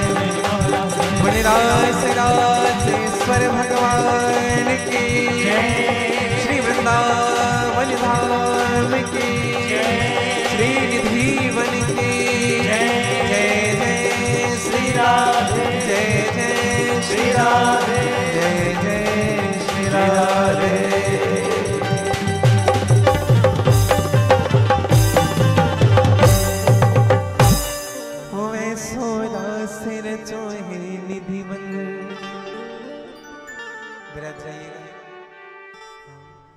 रास करते करते बहुत आगे आ जाते हैं आप लोग। अच्छी चीज हमने देखा है, जो रास करने वाले तो आगे पीछे, सबसे पीछे से आगे आगे फिर पीछे जाके बैठते हैं। इसका मतलब क्या है बताएं आपको? भगवान के नजदीक रास करना चाहते हैं और भगवान ने रास किया और रास ऐसा हुआ है भैया, हम आपको बताएं, सब नाचते नाचते नाचते नाचते थम गए, रुक गए, लेकिन हमारे सर्वमंगलेश्वर बाबा नाच रहे हैं, वो नहीं रुके। हो ऐसो रास रचो है निधि बन, डमरू बज रहा है।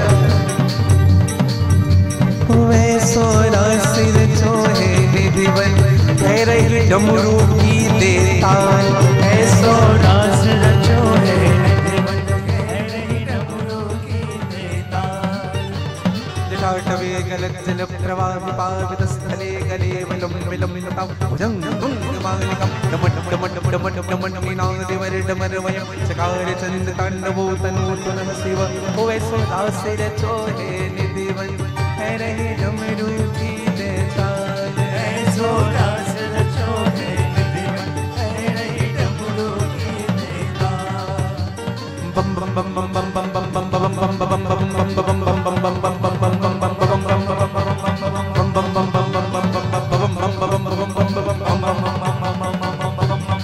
ऐसो रास रचो है निधि बन, कह रही डमरू की देताल, ऐसो रास रचो है निधि बन, कह रही डमरू की देताल। भगवान शिव नाच रहे और ऐसे नाच रहे हैं, इतने विधुन हो गए, इतने विधुन हो गए कि भगवान शिव की जो घाघरा थी वो छूट गई, चोली छूट गई, और जैसे चोली छूटी अंदर का सांप बाहर आकर के फुफकार मारने लगा। भगवान ने देखा, भगवान ने देखा, कहा बोले ये कौन सी सखी है? रुको रुको रुको रुको। भगवान शिव जी को कहा अरे प्रभु रुको, तो हाथ पकड़ा, तब जाकर के भगवान रुके। बोले सर्वमंगलेश्वर भगवान की जय। भगवान रुके। भगवान शिव जी ने जब कृष्ण को देखा ना, बड़े शर्मा गए प्रभु। हाँ, क्योंकि भूल तो हुई थी। हाँ, केवल मृग चर्म के अलावा शरीर में कुछ भी नहीं था। माँ पार्वती जी लज्जित हो गई, कहा बोला था ना आपको नहीं आना है, और आप आ गए। बोले रास रासेश्वर भगवान की डील।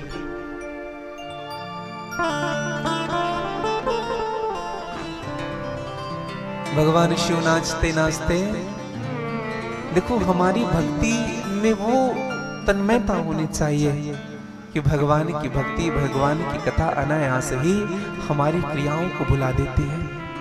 हम भूल जाते हैं कि हम कहाँ बैठे हैं, हम भूल जाते हैं कि हम क्या कर रहे हैं। भक्ति में इतना खो जाता है मनुष्य। एक घटना बताएं आपको। एक मैया थी, दुर्ग में कथा हो रही थी, तो उस मैया ने निवेदन किया, महाराज जी 5 मिनट के लिए, 1 मिनट के लिए भले ही आप घर आ जाइएगा। तो जैसे घर गए तो उस मैया ने आरती का दीपक सजाया था, और दीपक जो सजाया था ना उसमें तेल नहीं था। और जैसे तेल जैसे जल्दी जल्दी करना है आरती, तो अगरबत्ती पहले जलाया। महाराज जी जल्दी चले जाएंगे, महाराज जी 1 मिनट बस बस बस हो गया। और अगरबत्ती को ऐसे, महाराज जी इसको कहाँ, हमने कहा यहीं डाल दो।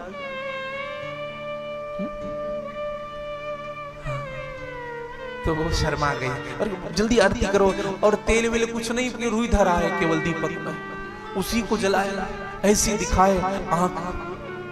रुई जलेगा तो फिर लौ निकलेगा कि नहीं एक बार में। हमने कहा अच्छा है हमारी बड़ी दाढ़ी नहीं है। एक निवेदन करो भैया, भक्ति साधन और संयम नियम नहीं देखता, भक्ति तो स्वतंत्र होती है। हाँ, संयमित भक्ति करता है व्यक्ति, उनको अपने देह का भान नहीं होता। भगवान शिव के सन्मुख भगवान कृष्ण ने कहा कि प्रभु, सेवक के सदन में स्वामी का आगमन होना ये तो मंगल कारक है प्रभु। आप स्वामी, हम सेवक, सेवक सदन स्वामी आगमनु, मंगल मूल अमंगल दमनु। सेवक के सदन में स्वामी का आगमन होना मंगल कारक होता है, लेकिन प्रभु ये बेस बदल करके आने की जरूरत क्या पड़ गई। भगवान शिव ने कहा प्रभु आपने शर्त ही ऐसी रख दी थी, नारी बन करके आना है। तो कहा प्रभु आप तो स्वामी हैं, और स्वामी के लिए कोई शर्त नहीं होता सेवक के पास। हाँ, भगवान शिव का प्रणाम भगवान कृष्ण ने किया, भगवान कृष्ण प्रणाम भगवान शिव ने किया, और भगवान शिव से कहा प्रभु आप यहाँ आ ही गए हैं तो आज आपको यहाँ रहना पड़ेगा। और निधि वन के ही पास भगवान शिव को स्थान दिया गया। आज से आप हमारे सभी गोपियों के ईश्वर बन करके रहेंगे। बोले गोपेश्वर नाथ भगवान की जय। और भगवान ने कहा जो निधि वन में आकर के रास करे और गोपेश्वर महादेव जी का दर्शन ना करें, उनको रास का कोई फल नहीं मिलेगा। अब जब भी वृंदावन जाए ना भैया, तो भगवान की रास करे, और वहीं से लगभग 500 मीटर भी दूर नहीं है, गली गली जाएंगे तो गोपेश्वर महादेव है, गोपीनाथ जी। आप वहां जाकर, और आज भी ना हमारे महादेव ना बड़े सज धज करके बैठे। हाँ, भगवान शिव, भगवान सर्वमंगलेश्वर, कितना सुंदर दरबार है। और एक बात बताऊं आपको, कुछ लोग हमसे कह रहे थे कि महाराज जी कथा में खूब आनंद आ रहा है, खूब रस आ रहा है। इनके पीछे एक ही कारण है भैया, एक ही कारण है। भगवान कृष्ण की कथा का मूल श्रोता मेरे बाबा जी है। सर्वमंगलेश्वर जी बैठ करके कथा सुन रहे हैं, और वहीं से रस निकल रहा है बार, उनकी कृपा से रस बह रहा है। हाँ, जिनके कारण हमको सुख मिल पा रहा है।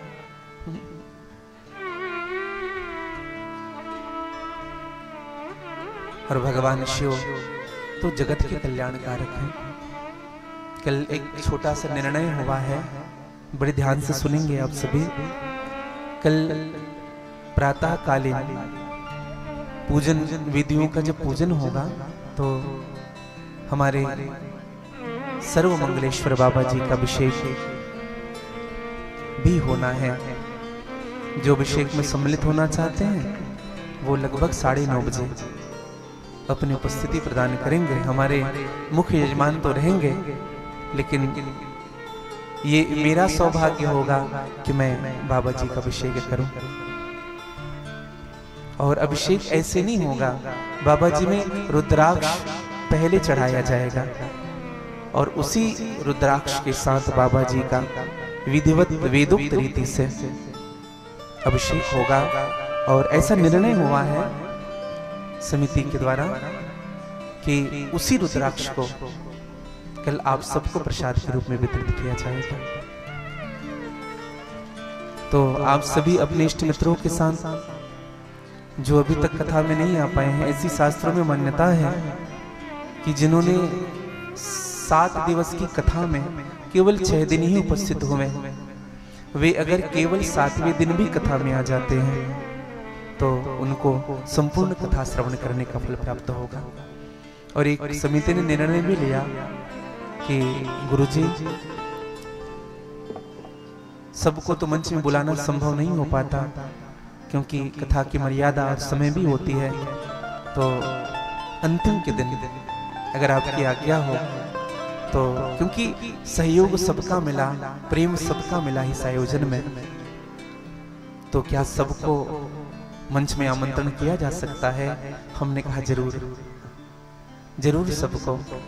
कल कथा विश्राम जब होगी तो आरती के पश्चात आप सभी श्रोताओं को, आप सभी भक्तों को यहाँ व्यासपीठ का प्रणाम करने का अवसर मिलेगा। एक ओर से चढ़ेंगे, समिति व्यवस्था बना करके रखेगी, एक ओर से चढ़ करके दूसरी ओर उतरेंगे और रुद्राक्ष की प्रसादी और बिल्व पत्र की प्रसादी जो भगवान शिव जी में कल 1008 भगवान शिव जी में बिल्व पत्र अर्पित किए जाएंगे और वही रुद्राक्ष और प्रसादी के रूप में आप सब भक्तों को प्राप्त होगा। कल भागवत जी का मूल निरूपण की कथा आप हम सब श्रवण करेंगे। जो केवल 7वें दिन कथा श्रवण कर लेता है उनको संपूर्ण फल प्राप्त होता है। और कल एक छोटा सा निर्णय यह भी हुआ कि कल की कथा 1 बजे से लेकर के 4:30 बजे तक होगी। हमारे संगीत के साधक 12:12 तक उपस्थित हो जाएंगे और कल 4:30 बजे तक कथा होगी, ताकि जो समय के कारण घर चले जाते हैं, इच्छा तो नहीं होती होगी, मुझे विश्वास है, हाँ, क्योंकि मैं जानता हूँ जब आप लोग यहाँ से जाते हैं ना तो दिल में बड़ी पीड़ा होती होगी, काश प्रभु और रुक जाते, लेकिन घर की जिम्मेदारी ऐसी हो जाती है। तो कल आप सबको भी केंद्र में रखते हुए, आप सबके व्यवस्थाओं को भी ध्यान में रखते हुए कल कथा 1 बजे से 4:30 बजे तक होगी। और कल कथा का विश्राम दिवस है। परसों यज्ञ वन पूर्णाहुति होगी। एक माता जी हमसे पूछ रही थी कि महाराज जी क्या आप शिव कथा भी करते हैं?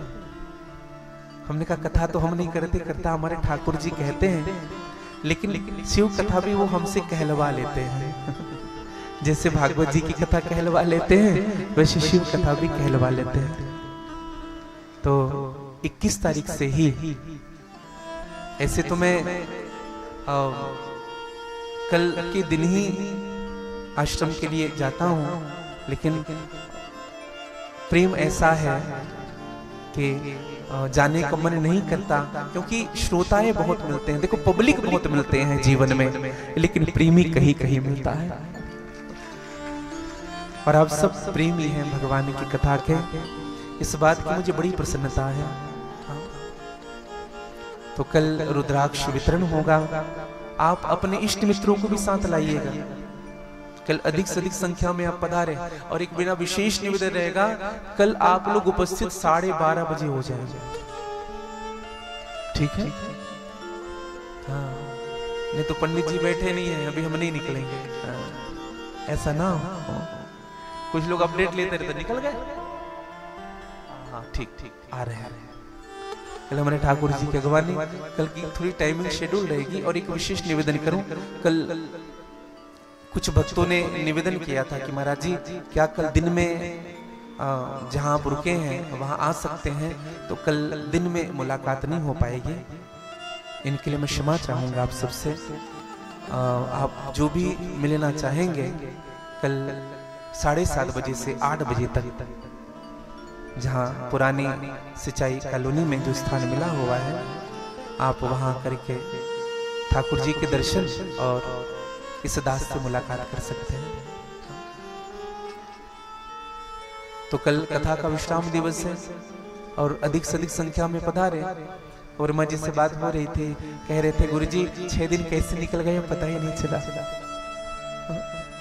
ऐसा लग रहा है कि कल ही कथा प्रारंभ हुई है और ये 6 दिन सुख के पल जल्दी बीत जाते हैं भैया।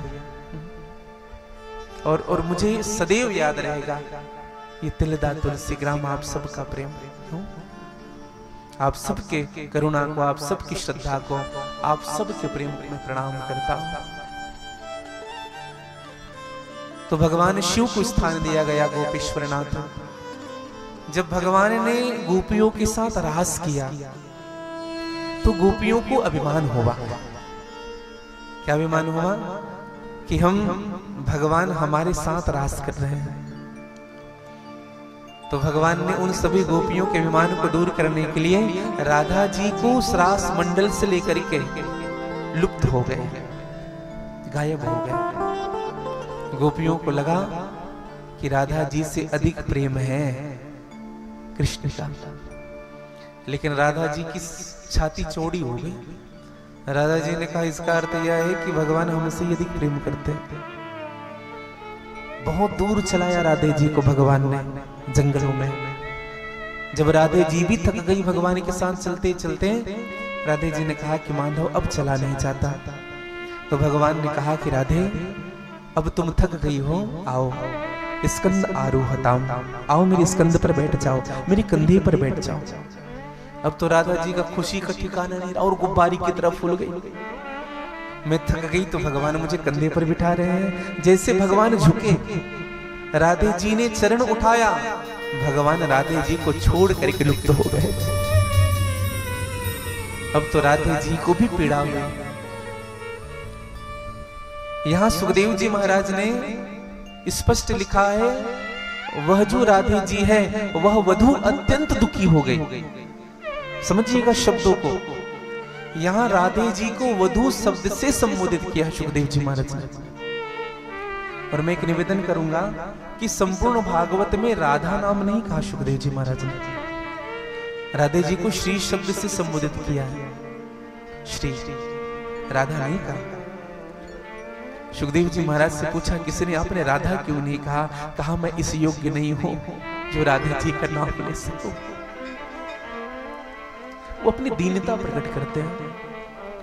कहा कि वह वधू अत्यंत संतृप्त हो गई, दुखी हो गई। देखो आशय क्या है, यह भागवत रूपी भवन में राधे नाम एक ऐसे तत्व है, ऐसा रत्न है जिनको सुखदेव जी महाराज अपने शब्दों की तिजोरी में छिपा करके रखे हैं। अपने शब्दों की तिजोरी में, वो दिखाते नहीं है किसी को। अच्छा एक आप सबसे प्रश्न करूं मैं, जैसे आपके घर कोई मेहमान आता होगा, आप उनको घर दिखाते हैं, घर अवलोकन कराते हैं, क्या कहते हैं? ये बेडरूम है, ये हमारा किचन है, ये हमारा बैठक है, ये हमारा ड्राइंग रूम है, दिखाते हैं। अच्छा कोई ऐसा बताते हैं क्या? ये हमारी तिजोरी है, ऐसा कोई बताते हैं? इसमें इतने ज्वेलरी रखे हुए हैं, इतने कैश पड़े हुए हैं, कोई नहीं बताते हैं। बस उसी प्रकार से सुखदेव जी महाराज ने भी भागवत रूपी भवन में अपने शब्दों की तिजोरी में राधे नाम के तत्व को संभाल करके रख लिया है। कोई कितना अंग तरंग ही क्यों ना हो, हम उनको नहीं बताते, ये चीज शेयर नहीं करते उनसे। राधा जी दुखी हुई, गोपियां रोती हुई आई राधे जी के पास। गोपियों ने कहा कि राधे तुम्हें भी उस छलिया ने छोड़ दिया, तुम्हें भी छलिया ने छोड़ दिया। और गोपियां ढूंढती रही भगवान को, कहीं यमुना जी से पूछती है, कहीं वट वृक्ष से पूछती है, कदम वृक्ष से पूछती है, कहीं भगवान शिव से पूछते हैं। किन्हीं के पास भगवान की सूचना नहीं मिली। अब तो गोपियां रोने लगे और गोपियों ने रोते रोते एक गीत गाया है जिनको गोपी गीत के नाम से जानते हैं। श्रीमद् भागवत कथा में गोपी गीत सबसे महत्वपूर्ण विषय बताया गया है। हाँ, समय भाव होता है, इसलिए गोपी गीत की चर्चा नहीं हो पाती। नहीं तो एक दिन गोपी गीत की ही चर्चा, रास पंचाध्यायी की चर्चा होनी चाहिए। गोपी गीत जैसे भगवान का भागवत जी भगवान के हृदय स्वरूप माने जाते हैं। हाँ। एक मेरा निवेदन होगा मेरे पुरुष भाइयों से, आप लोग थोड़े थोड़े आगे आ जाइए, चेयर भी थोड़े आगे कर लीजिए। हमारी माताएं एकदम पीछे बैठ रही है, वो कृपया थोड़े सामने आकर के बैठ जाए, थोड़ी व्यवस्था बनाइएगा, क्योंकि हमारी भीड़ थोड़ी कम है और मात्र शक्ति की अधिक है। थोड़ा सामने आ जाएंगे, बड़ी कृपा होगी आप सबकी। और कुर्सी में है वो भी थोड़ा एक किनारे कर लेंगे, अपना चेयर खुद थोड़ा सा व्यवस्थित होकर के बैठ जाइएगा, थोड़ा चिपका करके एक कोने में। और पीछे जो माताएं हैं उनसे मेरी प्रार्थना है, थोड़े आगे आ जाएंगे आप लोग।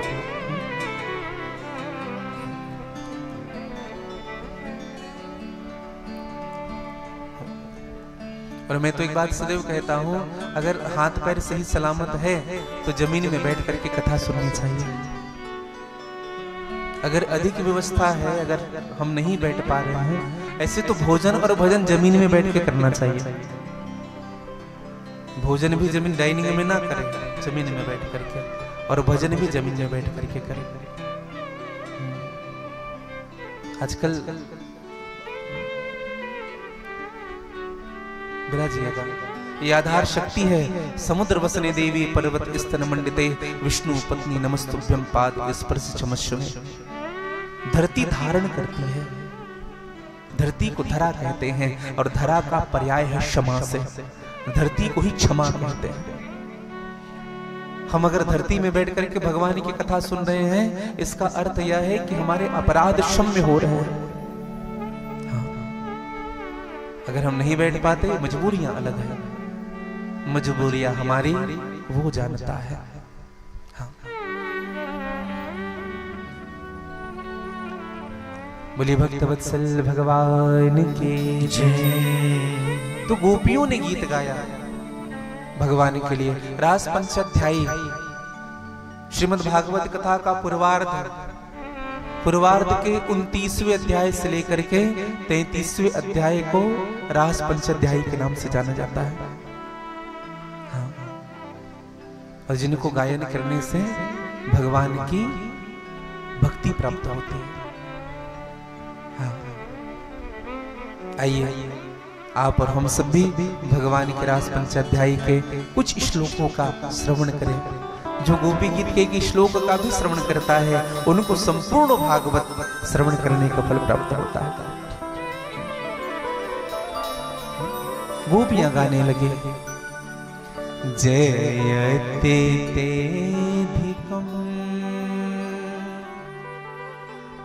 जन्मना ब्रजः श्रेयत इंदिरा शाश्वतत्रयी। जयते तेधिकम् जन्मना ब्रजः श्रेयत इंदिरा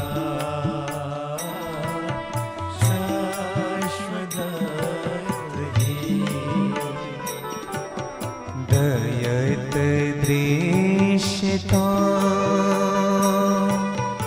दीक्षुतावक स्वयदृता सवा त्वं विचिन्वते। दयत दृश्यता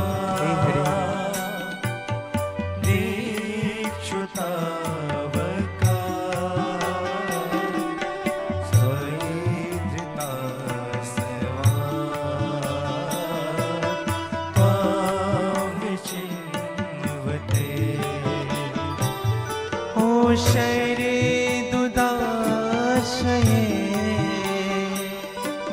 साधुजा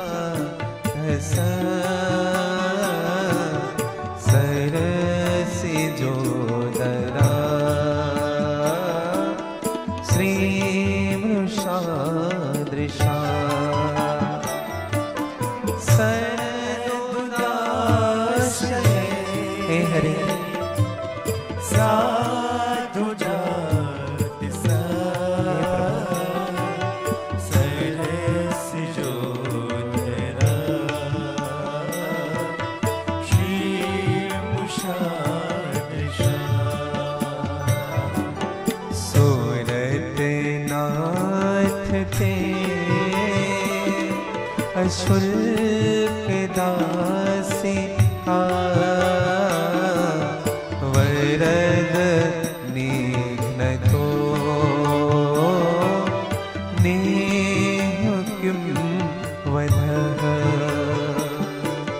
सूरत नाथ ते हे हरे अशुल्क दासिका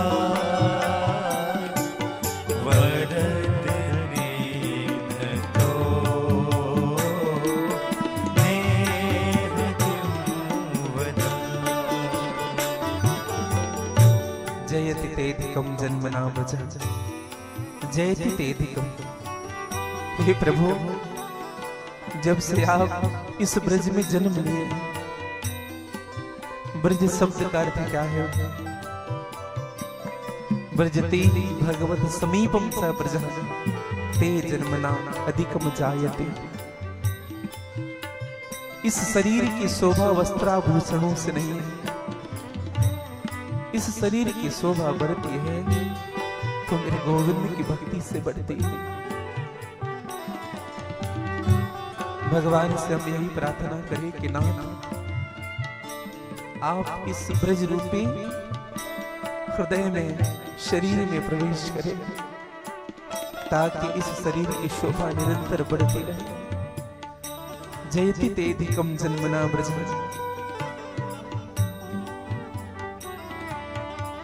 प्रभु, आपने जब से ब्रज में जन्म लिया है तब से ब्रज की महिमा बढ़ गई है।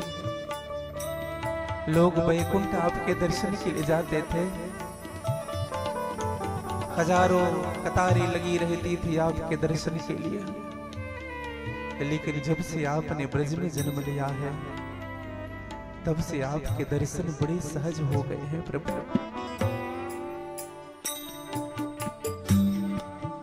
आपकी कृपा हम सबको मिलती है। वृंदावन में आप कहाँ मिल जाएंगे, किसको कब मिल जाएंगे, कोई कहा नहीं जा सकता। कहीं गौचारण करते हुए, कहीं किसी भक्त के पीछे, कहीं परिक्रमा लगाते हुए किसी भक्त की मदद के लिए सामने आ जाएंगे, कहीं असहाय को सहायता प्रदान करने के लिए आ जाएंगे, कभी दीनों पर दया करने के लिए आ जाएंगे। ब्रज आपका घर है नाथ। हमने भी यही सोच करके आपसे प्रेम किया था प्रभु। अगर हमें छोड़ करके जाना था नाथ तो पूतना से हमारी रक्षा क्यों की? अघासुर बगासुर धेनुकासुर से हमारी रक्षा क्यों की? जल देते उस भयंकर आग में आपने उस दावाग्नि का पान क्यों किया? क्यों कालिया नाग के विषय जल को शुद्ध किया? परस्पर जीव से प्रेम बढ़ा करके, अपना बना करके उनको अपने से दूर कर दिया। क्या यही तुम्हारा न्याय है? क्या यही तुम्हारे नियम है? क्या हमारे जीवन की यही नियति है? माधव, हम आपसे बहुत प्रेम करते हैं कृष्ण। भगवान ने गोपियों की बात सुनी। भगवान ने गोपियों से कहा कि अरे गोपियों, झूठ बोलती हो, मुझसे प्रेम करती हो? अरे प्रेम तो दशरथ जी ने किया था। राम के जाने पर, राम के बिछड़ने पर दशरथ ने एक क्षण भी अपना प्राण नहीं रखा था। रघुनंदन प्राण प्रीते, तुम बिन जियत बहुत दिन बीते। और जब राम जी गए, दशरथ ने अपना प्राण छोड़ दिया। प्रेमी के बिछड़ने पर प्राण निकल जाता है और तुम्हारा प्रेम तो झूठा है।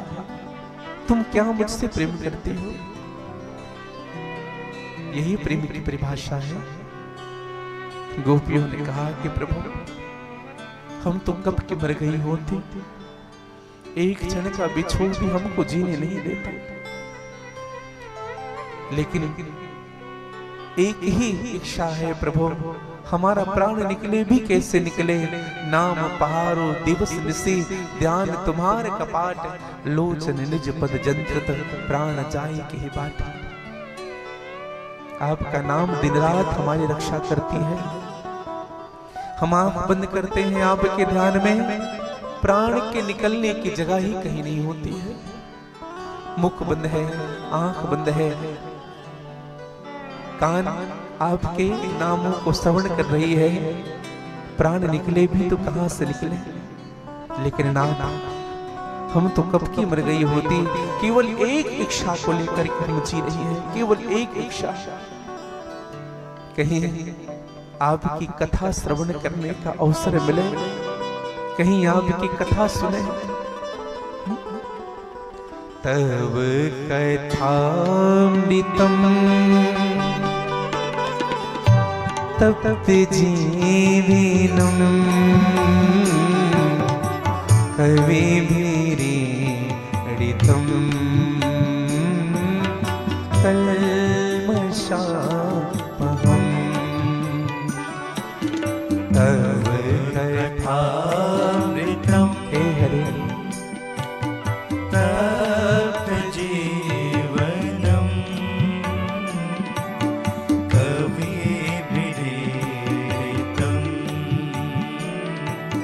कल्मषापहम्। श्रवण मंगलम श्रीमदागतम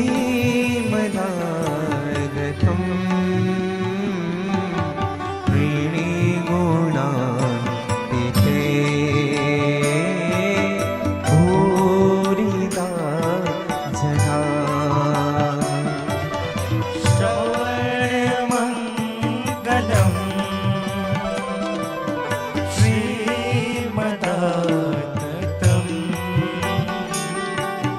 भुवि गृह्णन्ति ते भूरिदा जना। नाथ, केवल आपकी कथा की प्यास है, केवल आपकी कथा। भगवान श्री राम से हनुमान जी ने कहा, प्रभु जा रहे हैं। हनुमान जी बड़े व्यतीत हुए जब भगवान सुधाम जाने लगे। राम जी ने कहा, हनुमान चलोगे हमारे साथ, हमारे साथ। हनुमान जी ने बड़े विनम्रता से हाथ जोड़ करके कहा, प्रभु एक बात हमें बताइएगा, क्या साकेत में आपकी कथा मिलेगी? क्या आपकी कथा श्रवण करने का अवसर मिलेगा? राम जी ने कहा, कथा नहीं मिलेगी, मैं स्वयं मिलूंगा। हनुमान जी ने कहा, फिर प्रभु अब तो मुझे जाना ही नहीं साकेत, अब तो घाटे का सौदा है। आपकी कथा जहां होती है, आपकी कीर्ति जहां होती है, यही मेरे जीवन की सबसे बड़ी पूंजी है। राम लखन सीता मन बसिया, राम कथा सुनबे को रसिया। हनुमान जी महाराज ने कहा, प्रभु मुझे इस कलयुग में रहना है, जहां जहां आपकी कथा होती है वहां मैं जाकर के बैठूं, यही मेरे जीवन का सबसे बड़ा सुख है। और भक्त को भगवान की कथा में सुख मिलता है,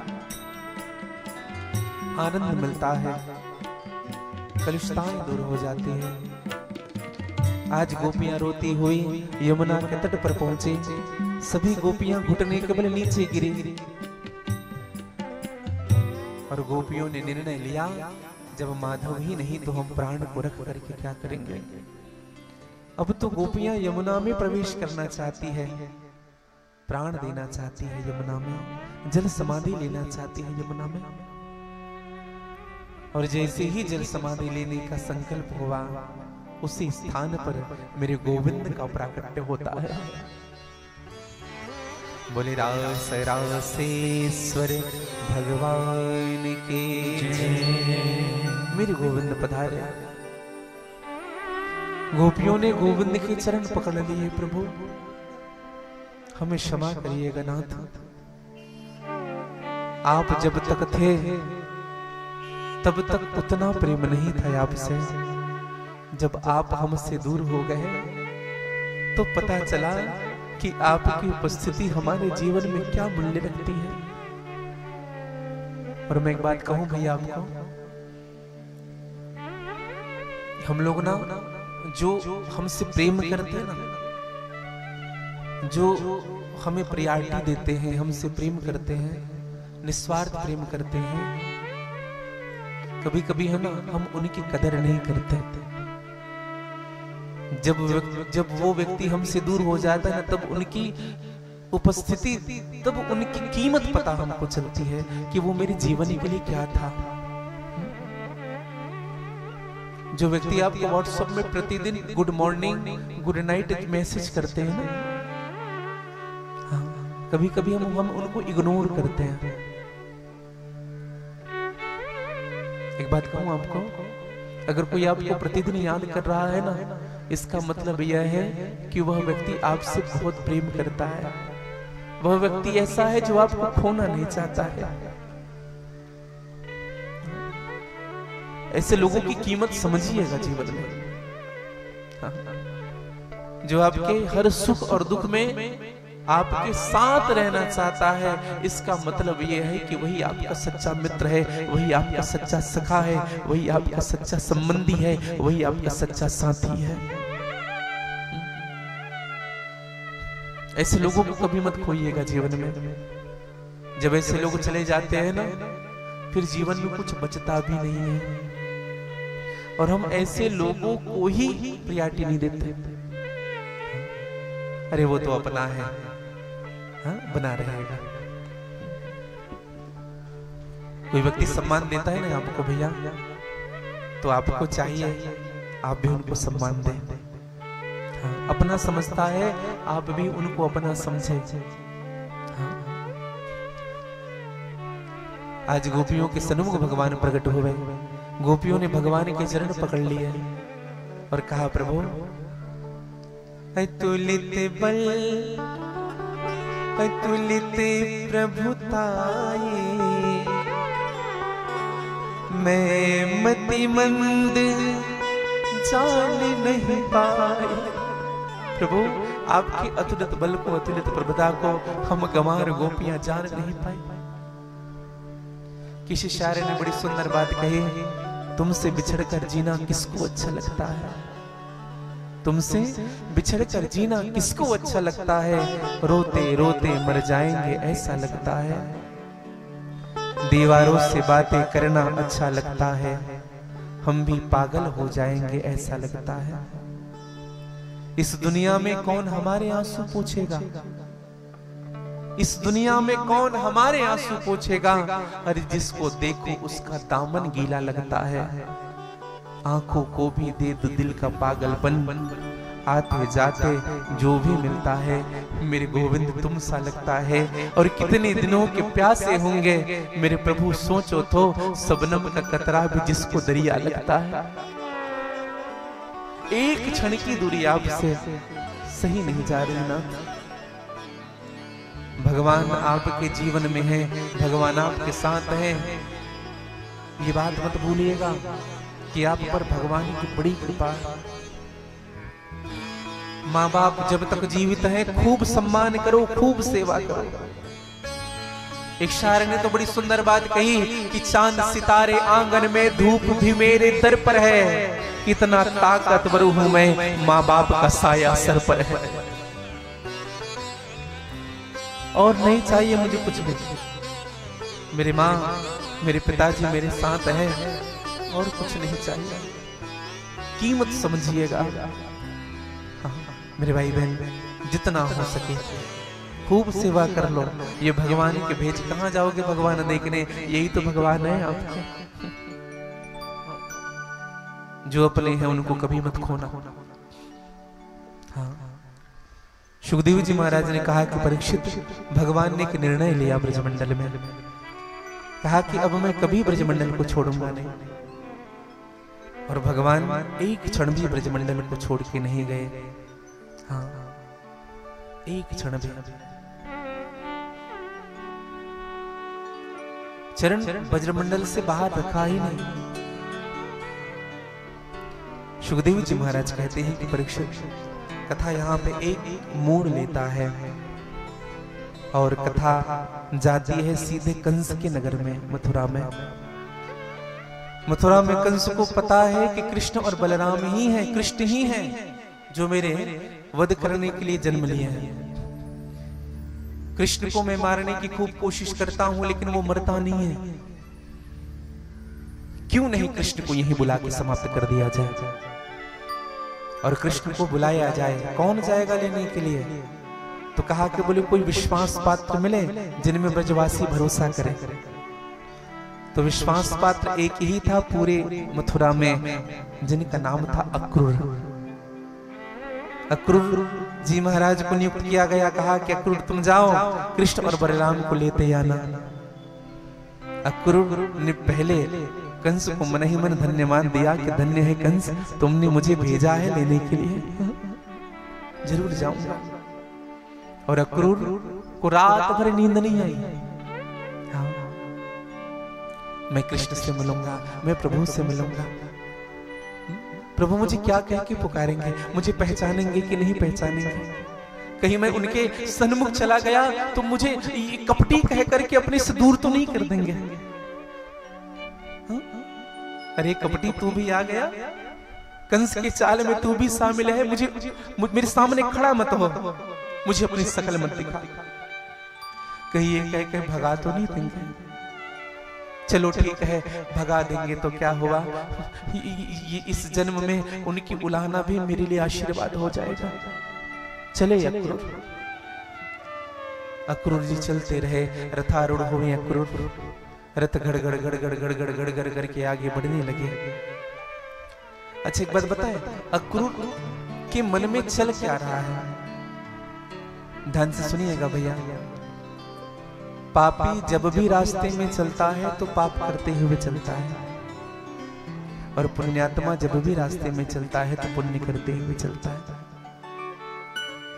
पापी जब रास्ते में चलता है ना तो इधर उधर ताक झाक करते हुए चलता है, इधर उधर देखते हुए जाता है।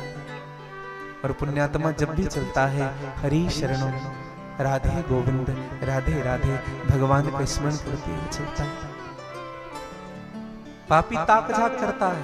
मैं तो कहूं चिकने चुपड़े चेहरे रंग बिरंगे मोटर कार ये तो रोज के हैं, इनमें मन को क्यों फंसा रहे हो? और अक्रूर कैसे चल रहे हैं बताएं आपको? भगवान के चरणों की स्मृति मन में बना करके चल रहे हैं।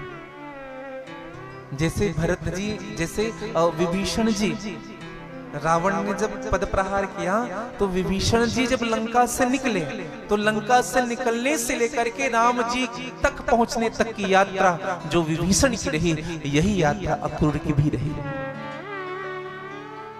देखे हो जाए चरण जल जाता, अरुण मृदुल सेवक सुखदाता। जे पद परसे तररे सिनारे, जे पद परसे तररे सिनारे। दंडक पानने पावन चारे, दंडक कानने पावन चारे। जिस चरण के पढ़ने से ऋषि नारी तर गए, पत्थर तर गए। जो चरण अमंगल भवन मंगल भवन अमंगल हारी, मंगल का भवन हो गया अमंगल को समाप्त करने वाला। जिस चरण को मेरी मां जानकी अपने हृदय पर धारण करती है,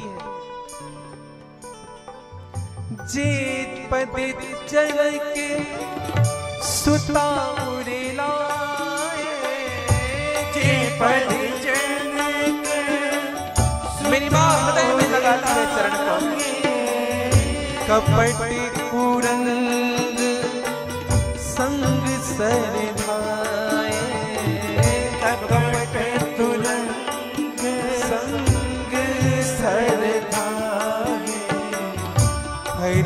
उरी सरे सरोज पद जे हरे उरी सरे सरोज। चौपाइयां समझ रहे हैं? हर का मतलब मेरे भगवान सर्वमंगलेश्वर महादेव मेरे शिव जी।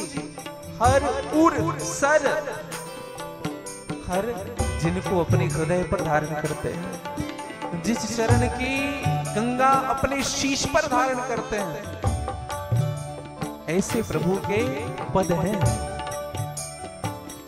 हरे उरी सरे सरोज पद जे हरे उरी सरोज पद जे। अहो भाग्य मैं देखा हूँ ते, अहो भाग्य मेरा, अहो आज मैं उस चरण का दर्शन करूंगा। देखा हूँ ते। जिन पायन कोई पाद कहीं भरत लिए मन लाया, जे पद आज बिलो की हो इन नयन कर जाया। उस पद का दर्शन में मुझ जैसा अधम, मुझ जैसा पापी, मुझ जैसा नीच दर्शन करेगा। मैं ऐसे चरण को देखूंगा, क्या कह के पुकारेंगे भगवान मुझे, क्या कह के पुकारेंगे। अक्रूर जी निकले थे मथुरा से वृंदावन के लिए, पहुंच गए आगरा। भान ही नहीं रहा कि रुकना कहाँ। जब आगरा पहुंचे तो थोड़ी सी स्मृति जगी, फिर आए मथुरा, फिर आए वृंदावन। और जब वृंदावन आए ना भैया, तो जैसे ब्रज रज को देखा, ब्रज भूमि सो प्राणों से प्यारी लगे, ब्रज मंडल माही बसाए रहो।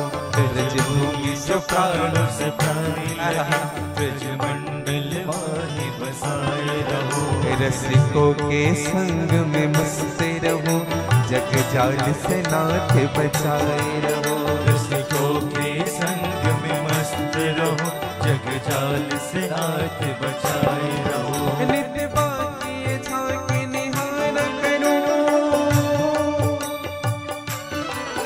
नित्य बाकी झांकी निहार करो, छवि छाप से मोहि छकाए रहो। नित्य बाकी झांकी निहारा करो, छवि छाप से मोहे बचाए रहो।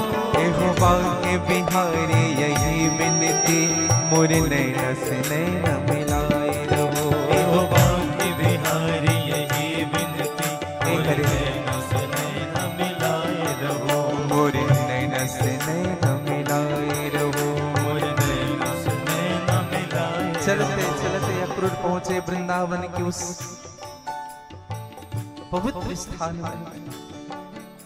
और जब अक्रूर जी रोकते हैं रथ को, तो अक्रूर जी ने ब्रजमंडल की रज में अपने चरण नहीं रखे,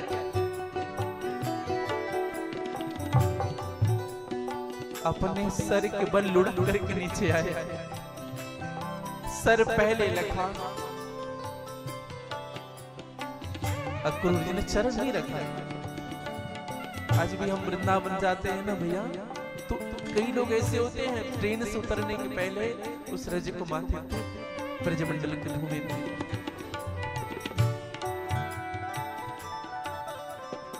राम लक्ष्मण और मेरी मां सीता जब वनवास गए,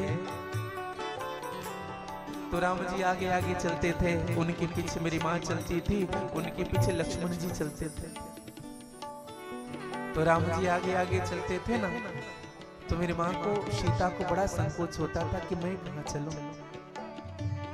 तो राम जी जब ऐसे चलते थे तो बीच का भाग खाली रहता था, क्योंकि चरण चिन्ह में अगर मेरे पद पड़ जाए तो अपराध होगा।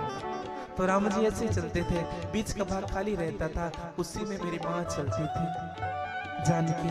अब तो लक्ष्मण जी के लिए चलने के लिए और कठिन हो गया, क्योंकि दोनों चरण चिन्ह वंदनीय है। तो लक्ष्मण जी ना 2 फीट दूर होकर के चलते थे। भरत जी महाराज जब चित्रकूट आए तो भरत जी ने गुरुदेव जी से कहा, गुरुदेव जहां मेरे भगवान जमीन पर पैदल खुले पैर चले हैं, वहां तो मुझ जैसे सेवक का धर्म। सिर धरि जाऊं उचित असमोरा, सिर धरि जाऊं उचित असमोरा, सब ते सेवक धर्म कठोरा, सब ते सेवक धर्म कठोरा। जहां मेरे राम जी पैदल चले हैं, उचित तो यह होगा गुरुदेव मैं सेवक सर के बल चलूं। राम जी जब सिंहासन पर बैठते थे तो भरत जी नीचे बैठते थे। आज मेरे राम जी जब पैदल चलने लगे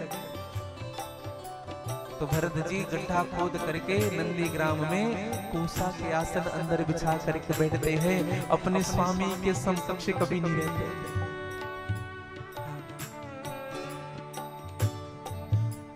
एक बात बताएं आपको, राम जी जब वन में चलते थे ना तो उनको कांटा चुभती थी। राम जी उस कांटे को अपने से दूर नहीं निकालते थे।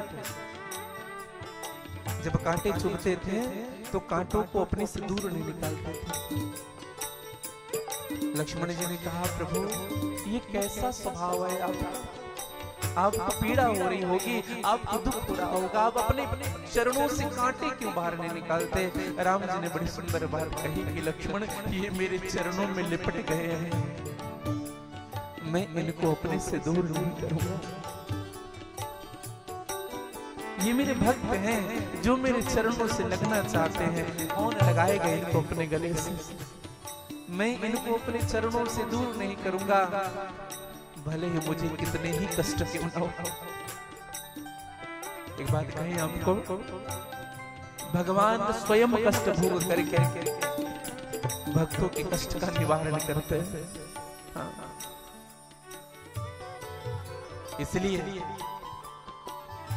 सिर भरि जाऊं उचित असमोरा, सिर भरि जाऊं उचित असमोरा। राम कथा तो बड़ा गूढ़ है भैया। अयोध्या में राम कथा होनी है 11 जनवरी से लेकर के 15 जनवरी तक, और उसके पहले सिलतरा में 7 दिवसीय राम कथा होगी। आप कभी रायपुर जाएंगे तो इंडस्ट्रियल एरिया है सिलतरा, सिमगा के आगे आपके पास ही पड़ेगा, अधिक दूर नहीं है, रायपुर के नजदीक सिलतरा। वहां राम जी की कथा होगी 1 जनवरी से लेकर के 7 जनवरी तक। राम कथा, ठाकुर जी राम कथा करेंगे। तो मैं निवेदन करूं, आज अक्रूर जी महाराज सर के बल पहले ब्रजरज को माथे पर लगाया, अभी अभी भगवान के छोटे छोटे चरण चिन्ह दिख रहे हैं अक्रूर को। शाम का समय है, अभी प्रभु का उच्चारण करके अभी घर आए हैं।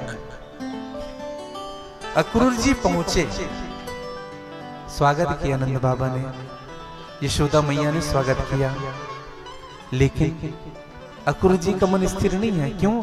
क्योंकि जिनको देखने आए हैं ना वही घर में नहीं है, ठाकुर जी ही घर में नहीं है। एक व्यवहार की बात करें आप सबसे, आप जब किसी के मेहमान जाते हैं ना तो उनके यहाँ कोई ऐसा व्यक्ति होता है जिनको आप देखने जाते हैं, सबसे मिलने नहीं जाते। हाँ, कोई ऐसा होता है जो आपके लिए स्पेशल होता है, दिन सब मिलने गए हो, उनके यहाँ 10 सदस्य है जिनके यहाँ आप गए हो, लेकिन वहां एक सदस्य ऐसा है जिनसे हमारा अधिक प्रेम है। हाँ, अगर वो ही नहीं होता ना तो ऐसा लगता हम क्यों आ गए हमें पता रहता तो हम नहीं आते। वैसे अक्रूर जी के जीवन में है, कृष्ण से मिलने आए हैं, कृष्ण नहीं दिखा। मेरे भाई बहन, आज भगवान श्री कृष्ण पीछे के द्वार से आकर के अक्रूर की आंख बंद किया और जैसे अक्रूर की आंख बंद किए, अक्रूर को लगा जैसे किसी ब्रह्म ने मुझे स्पर्श कर लिया हो, ब्रह्म ने स्पर्श किया हो। अक्रूर जब पलट करके देखे तो देखे क्या, मोर मुकुट कटि कांचली उर बैजंती माल। मेरे प्रभु के स्वरूप को देख करके अक्रूर भूल गए और भगवान ने पहला शब्द कहा अक्रूर से, चाचा कितने बजे आए, कितने समय आए, हमें सूचना ही नहीं दिए आने की, नहीं तो हम पहले आ जाते। भगवान का प्रेम देख करके अक्रूर फपक करके रोने लगा। वाह प्रभु, मैंने संबंध नहीं बनाया, आपने मुझसे संबंध बना लिया। तो से मुंह से नाते अनेक मानवे स्वभावे। देखो भैया, जो संबंध बनाता है ना, निभाने की जिम्मेदारी भी उन्हीं की होती है। पहले से जो संबंध बनता है ना, निभाने वाला। आज अक्रूर इसलिए खुश है, प्रभु आपने मुझे मेरे से संबंध बनाया, इसका मतलब आप मुझे जीवन भर निभाओगे, कभी पतित होने गिरने नहीं दोगे प्रभु। अक्रूर से बहुत सारी बातें हुई।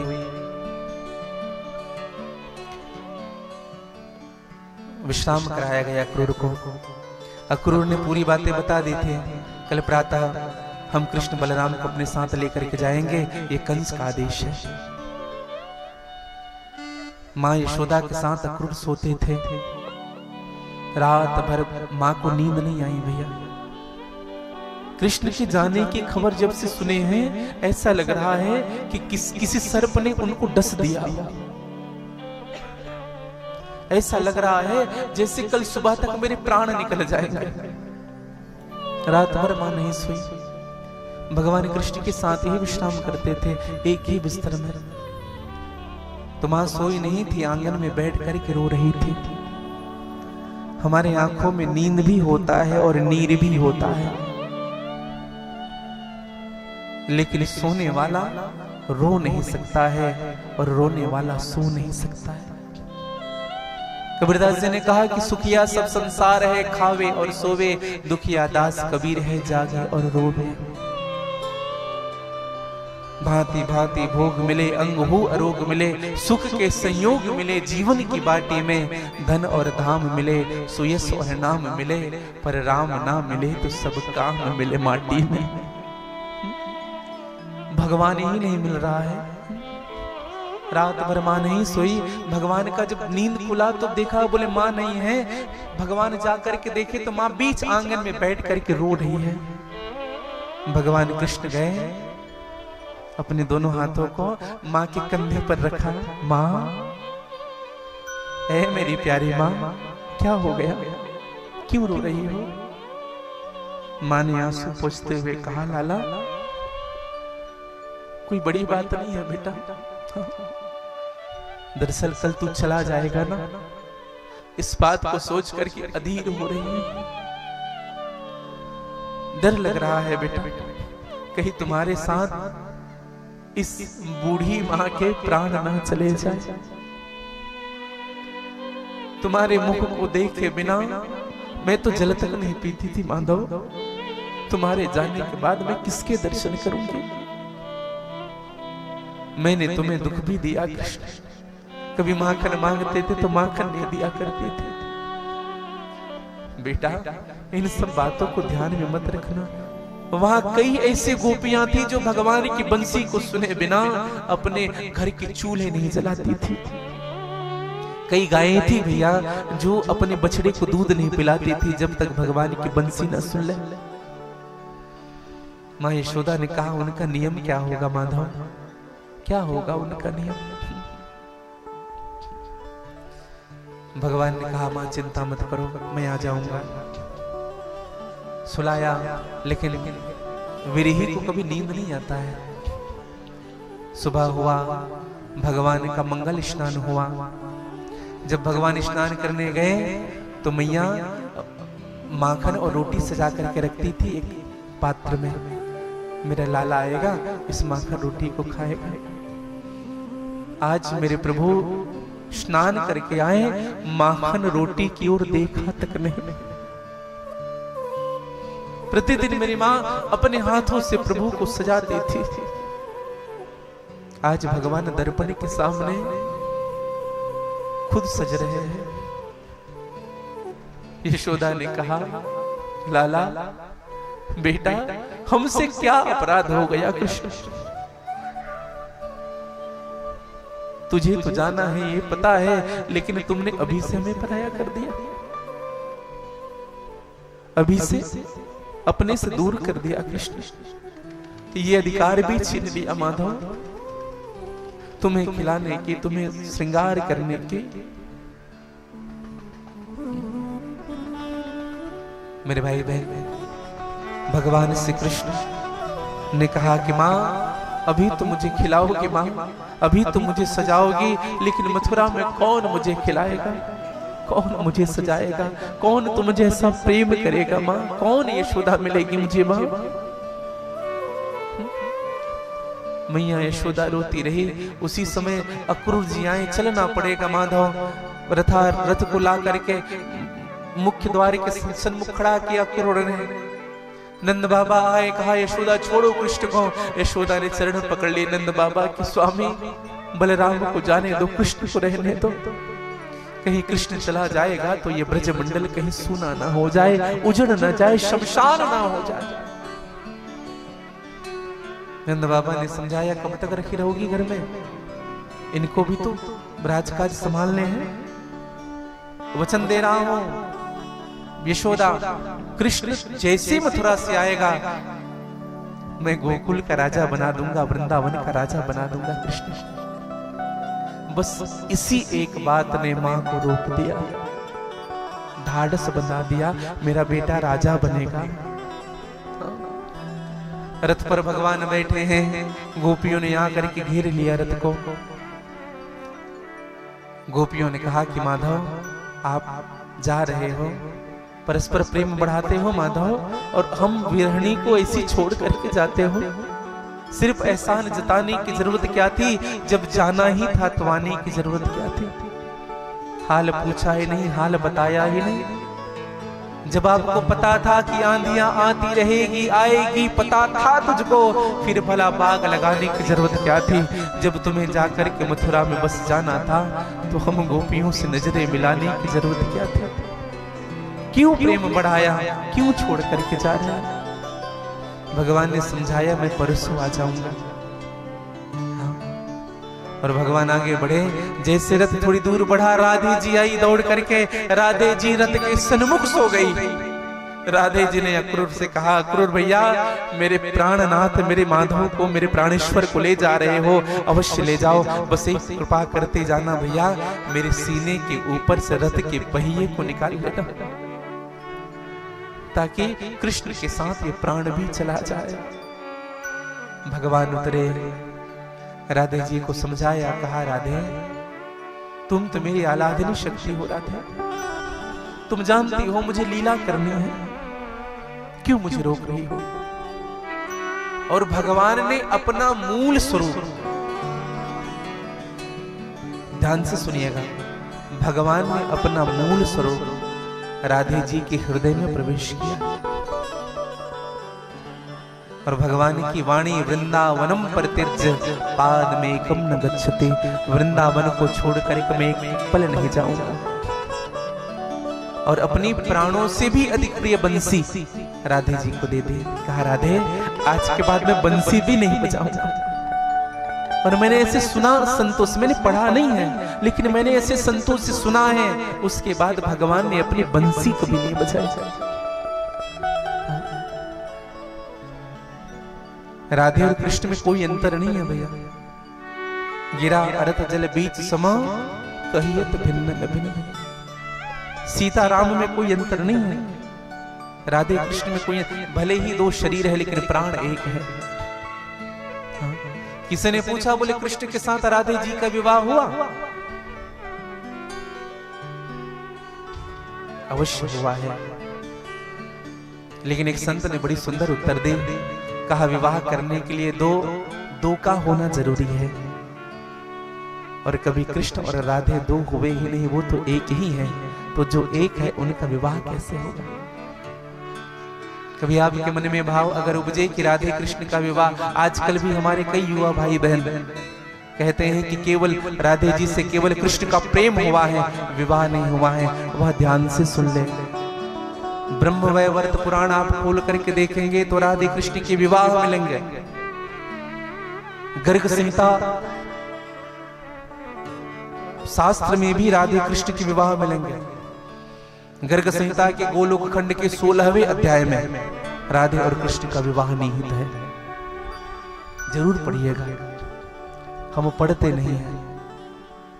हाँ, पढ़िए, शास्त्रों का अध्ययन करिए, या किसी अच्छे सद्गुरु, किसी अच्छे विचारक से मिलिए। कल मैं निवेदन करूंगा राधे कृष्ण के विवाह में थोड़ी सी चर्चा करूंगा कि राधे और कृष्ण जी का विवाह कैसे हुआ, क्या कारण था विवाह का। तो सुखदेव जी महाराज कहते हैं कि अक्रूर जी राधे जी को समझाए रथारूढ़ हुए और अक्रूर जी बढ़ने लगे। रथ गड़ गड़ गड़ गड़ गड़ गड़ गड़ गड़ गड़ गड़ करके आगे बढ़ने लगी, धूल उड़ रहा है।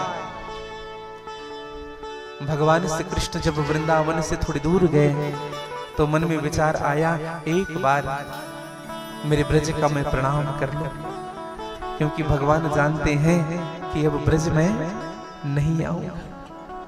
एक बार पलट करके हाथ जोड़ा, धूल छटने लगी और जैसे धूल छटा तो देखा क्या, एक बूढ़ी मैया दौड़ते हुए आ रही है। कृष्ण कृष्ण कृष्ण कृष्ण। भगवान कृष्ण ने कहा क्रूर से, चाचा रथ रोको, कोई मैया आ रही है। रथ रोका गया। वह मैया और कोई नहीं, मेरी माँ यशोदा है। मैया यशोदा ने भगवान कृष्ण को आकर के हृदय से लगाया। मैया यशोदा ने कहा कि लाला, मैं तुम्हें रोकने नहीं आई हूं, मैं तो तुम्हें कुछ बताने आई हूं। कृष्ण बहुत दिनों तक से राज छुपाए रखा हृदय में, आज वो मन में नहीं रुक रहा है, इसलिए राज बताने आई हूं। कृष्ण भगवान ने कहा कि क्या माँ। मैया यशोदा ने कहा कि लाला, तुमने अभी जो मुझे माँ कहा है ना, दरअसल वास्तव में मैं तुम्हारी माँ नहीं हूं रे। तुम्हारी माँ तो देवकी है, तुम्हारे पिता तो वसुदेव हैं, मैं तो तुम्हारी लालन पालन करने वाली की दासी हूं। कृष्ण, इस दासी से अगर किसी प्रकार का भूल हो गया हो तो उस दासी को क्षमा कर देना माधव। और एक बहुत बड़ी बात कह दी मेरी मां यशोदा ने कृष्ण से, कहा माधव एक बार प्रणाम करना अपनी मां का, दूसरी बार फिर से दंडवत करना। कहा क्यों मां? इसलिए प्रणाम करना बेटा कि उस मां ने तुम जैसे पुत्र को जन्म दिया है, तुम जैसे पुत्र को अपनी कोख में रखा, तुम जैसे पुत्र को जन्म दिया। उस मां को मैं प्रणाम करती हूं। और देवकी से एक बात कहना, बड़ी विचित्र बात कह दी। देवकी से कहना, अगर देवकी को किसी नौकरानी की जरूरत हो तो यशोदा नौकरानी बनने के लिए तैयार है। कुछ नहीं चाहूंगी कृष्ण, एक कोने में पड़ी रहूंगी, किसी वस्तु के लिए जिद नहीं करूंगी, तुम्हारा बचा हुआ जूठन होगा उनको प्राप्त कर लूंगी, लेकिन कृष्ण मुझे अपने से दूर मत करना बेटा।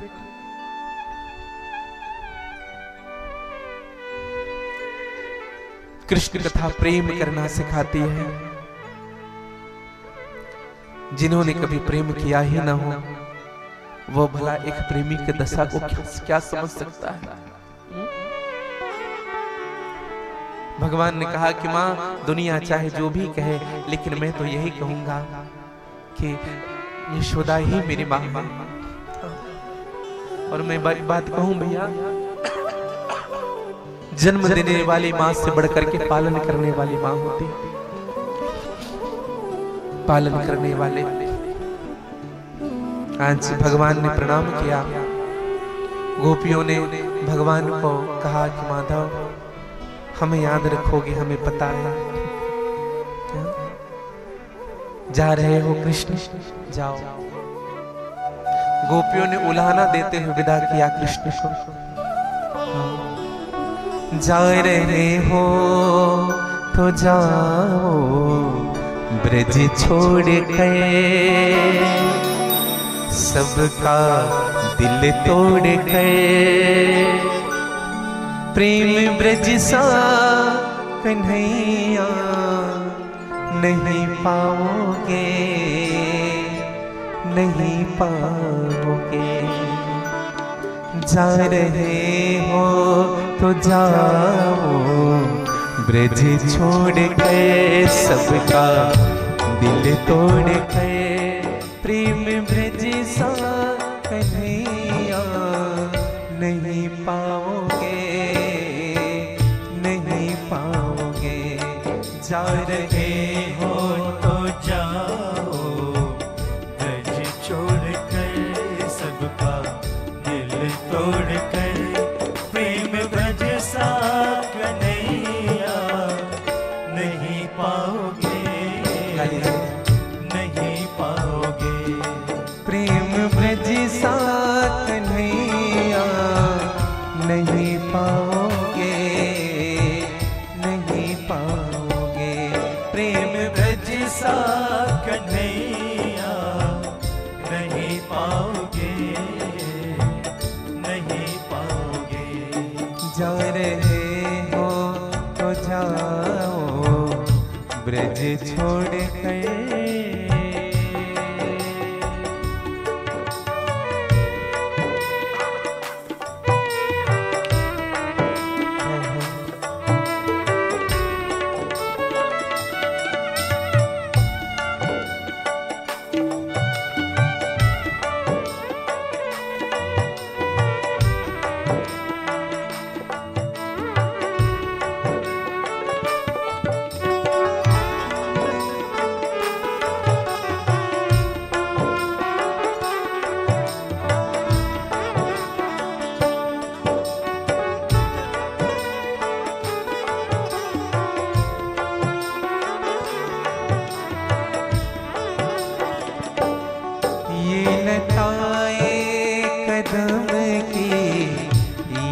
डालियां तेरे बचपन के साथी सांवरिया, ये लताए कदम की ये डालियां तेरे बचपन के साथी सांवरिया।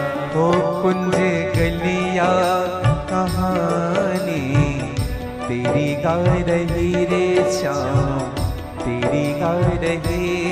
कुंज गलियां कहानी तेरी गा रही रे श्याम, तेरी गा रही। वो ऐसी गलियां कन्हैया कहाँ पाओगे, कहाँ पाओगे। ऐसी गलियां कन्हैया कहाँ पाओगे, कहाँ पाओगे। गोपियां कहती है माधव तुम्हारे खूब बुलाने हुए, ले ग्वालों का घर में आना तेरा, घर के सीके से माखन चुराना तेरा। ले ग्वालों का घर में आना तेरा, घर के सीके से माखन चुराना तेरा। ओ स्वाद माखन का ऐसा ब्रज में मिले ना श्याम, ब्रज में मिले स्वाद माखन का ऐसा ब्रज में मिले ना श्याम, ब्रज में मिले।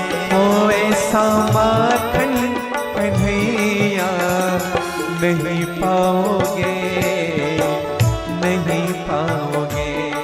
ऐसा माखन कन्हैया नहीं पाओगे, नहीं पाओगे। एक सखी ने तो भगवान के हाथ पकड़ लिए,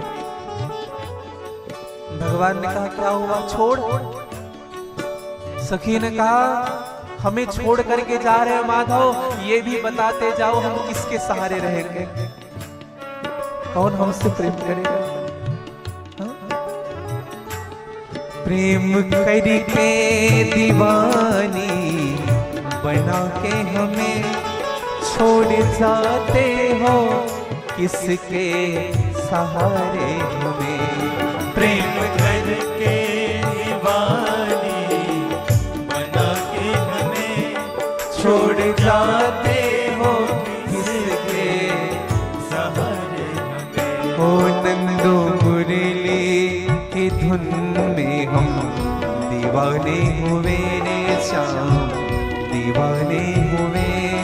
नंदो मुरली की धुन में हम दीवाने हुए रे श्याम, दीवाने हुए। हो ऐसा पागल कन्हैया कहाँ पाओगे, कहाँ पाओगे? ऐसा पागल कन्हैया कहाँ पाओगे, कहाँ पाओगे? जा रहे हो तो जाओ ब्रज छोड़ कर, सबका दिल तोड़ कर। प्रेम ब्रज सा कन्हैया नहीं पाओगे, नहीं पाओगे। प्रेम ब्रज सा कन्हैया नहीं पाओगे, नहीं पाओगे। हो नहीं पाओगे, नहीं पाओगे श्याम, नहीं पाओगे, नहीं पाओगे। रथ गड़ गड़ गड़ गड़ गड़ गड़ गड़ गड़ गड़ गड़ करके आगे बढ़ गई। चित्र के समान खड़े रह करके देखते रहे। अक्रूर जी के मन में संशय हुआ, ये भी रो रहा है, क्या ये ब्रह्म हो सकता है? भगवान ने अक्रूर जी के संशय को दूर किया, अपने ब्रह्म स्वरूप का दर्शन कराया। अक्रूर जी ने भगवान की प्रार्थना की, देव देव जगन्नाथ पुण्य श्रवण कीर्तनम यदूतम तोतम श्लोकम नारायणम नमोस्तुते। प्रणाम किया अक्रूर। भगवान प्रवेश करते हैं सीधे मथुरा में और कहा कि चाचा एक काम करो, हम अपनी मामा की नगरी को देखते हुए जाना चाहते हैं। भगवान को उतार दिया गया, भगवान पैदल पैदल आगे बढ़ने लगे। भगवान ने एक धोबी का उद्धार किया, एक दर्जी पर कृपा की, भगवान ने कुब्जा का उद्धार किया। और जो कंस जो धनुष को रखा हुआ था ना, उनको जा करके भगवान ने तोड़ दिया। बलराम ने कहा लाला तुमने ठीक नहीं किया धनुष तोड़ करके। कहा भैया एक बात बताओ, राम अवतारी में हम धनुष तोड़े तो हमारा विवाह हुआ, अब कोई आकर के माला डाले हमें तो बड़ी कृपा हो, हमारा विवाह हुआ। बलराम जी ने कहा तुम्हारा विवाह नहीं, तुम्हारा बेहाल होने वाला है। वो देख दो चाणूर मुष्टिक आ रहे हैं युद्ध करने के लिए। भगवान ने चाणूर और मुष्टिक को समाप्त किया, उबलिया पीठ हाथी को समाप्त किया। कंस देख रहा है, आज मैं तुम्हें नहीं छोड़ूंगा। मैं तुम्हें देख रहा था, केवल दूर से चिल्ला रहा, नहीं छोड़ूंगा, नहीं छोड़ूंगा, नहीं छोड़ूंगा। भगवान ने कहा मामा पकड़ो तब तो छोड़ो, पकड़े ही नहीं और छोड़ने की बात करते। भगवान ने कहा मामा हम ही आपसे गले मिलने आ रहे हैं, थोड़ी बंदगी कर ले, आपके प्रणाम प्रणाम कर ले। दौड़ करके भगवान गए, कूद करके चढ़े, कंस के बाल को पकड़ करके घसीट करके नीचे गिरा, पटक दिया सामने सम्रांगण में, बैठ गए छाती में। तुमने मेरे माता पिता को खूब कष्ट दिया, कारागार में डलवाया, मारा मुष्टिका। तुमने मेरे भाइयों को समाप्त कर दिया, दुष्ट मारा।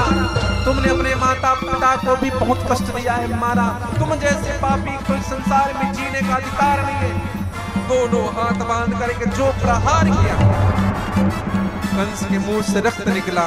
कंस ने एक बार कहा हरे कृष्ण, एक बार कृष्ण कहा और कंस के प्राण भगवान के चरणों में समाहित हो गए। बोले कंस मर्दन भगवान की जय। कंस समाप्त हुआ। कंस का आशय क्या बोले, कसी हिंसा नाम में से सह कंस, हमारी हिंसा की वृत्ति हमारे मन से समाप्त हो जाए, यही कंस है। हाँ, आज भगवान ने कंस का उद्धार किया। भगवान मारते नहीं है, भगवान तारते हैं। भगवान ने कंस का उद्धार किया। आगे भगवान ने अपने माता पिता से भेंट की। उग्रसेन पवन रेखा को छुड़ाया, मथुरा का राज्य दिया उग्रसेन को। किसी ने कहा भगवान से, अरे आप भी तो कंस को मारे हो, आप भी तो राजा बन सकते हो। भगवान ने कहा, भैया दूसरी की संपत्ति पर कभी अधिकार नहीं रखना चाहिए, जो जिनकी संपत्ति है उनको दे देना चाहिए। भगवान विद्या अध्ययन करने के लिए गए। भगवान सांदीपनि गुरु के आश्रम में उज्जैन, जहां भगवान ने विद्या अध्ययन किया। धन्य है ये भारत की भूमि, जहां भगवान खुद विद्या अध्ययन करते हैं। हाँ, भगवान पढ़ने जाते हैं विद्यालय। आजकल कहाँ पढ़ने जाते हैं? हाँ, आजकल तो ट्यूशन घर में ही चलता है। गुरुकुल की परंपरा नहीं रही, पहले गुरुकुल चलता था। मैं बहुत छोटी छोटी बातों में खूब सोचता हूँ। पहले गुरुकुल था, आज स्कूल है। समझ रहे हैं ना? इस स्कूल, कई ऐसे स्कूल मिलेंगे आपको जहां तिलक लगाना मना है, जहां कलेवा बांधना मना है, और हम अपने बच्चों को वहीं पढ़ाते हैं। हम सनातनी अपने बच्चों को वहीं डाल देते हैं। खूब सीबीएसई है महाराज, इंग्लिश मीडियम। इंग्लिश मीडियम हो सकता है, इंग्लिश माध्यम हो सकता है, मीडियम हो सकता है, लेकिन हमारी संस्कृत और संस्कृति हमारा जीवन हो सकता है। हम भाग रहे अपनी संस्कृति और सभ्यता से। हाँ, निवेदन करूं भैया, आजकल शिक्षा की पद्धति भी बदल गई है। पहले ना ग माने गणेश पढ़ाया जाता था, ग माने गणेश। फिर विचार हुआ सांप्रदायिकता फैल रही है। हाँ, समाज में विशेष अधिकार मिल रहा है किसी संप्रदाय को। ग माने गणेश पढ़ाने से उनका जय जय हो रहा है, इसलिए ग माने गणेश मत पढ़ाओ, ग माने गधा पढ़ाओ। अच्छा, टीचर भी वही पढ़ाएंगे जो सुनिश्चित सरकार करेगा। हाँ, टीचर भी वही शिक्षा देगा जो सुनिश्चित सरकार करेगा। मेरी प्रार्थना है सरकार से, मेरी प्रार्थना है सरकार से कि शिक्षा की प्रणाली में, हमारी शिक्षा की प्रणाली में हमारे सनातन धर्म, वैदिक धर्म की भी प्रणाली हो। पहले रामचरितमानस के कुछ अध्याय जोड़े जाते थे, गीता के कुछ श्लोक जोड़े जाते थे। आजकल रामचरितमानस के अध्याय नहीं जुड़ रहे हैं, आजकल गीता के पाठ्यक्रम में नहीं जुड़ रहे हैं। इसलिए रामचरितमानस में पहले लिखा रहता था कि प्रातः काल उठ के रघुनाथा, माता पिता और गुरु का प्रणाम करता है बच्चा। आजकल हमारी शिक्षा की प्रणाली में ये नहीं रही कि सुबह उठ करके माँ बाप का प्रणाम करना है। स्कूल और विद्यालय से ही सीख नहीं मिल पा रही है। क्या सीख मिलेगा हमें जीवन में? हम अपने बच्चों को भी सीख नहीं दे पा रहे हैं। प्रणाम करना नहीं सिखाते आजकल अपने बच्चे को। हाँ, तुम्हारे अंकल आए बेटा, हाय कर दे, हाय, शुरू से ही हाय हाय, और अंतिम तक प्रणाम करना बताइए बच्चे को। चाचा जी आ गए, मौसा जी आ गए, फूफा जी आ गए। मौसा जी जय श्री राम, राधे राधे, चरण प्रणाम करवाइए उनको। प्रणाम करने की तो विधि बदल गई आजकल। हाँ, जूता चप्पल पहने रहते हैं वैसे ही भगवान। हाँ पंडित जी, एक ही हाथ से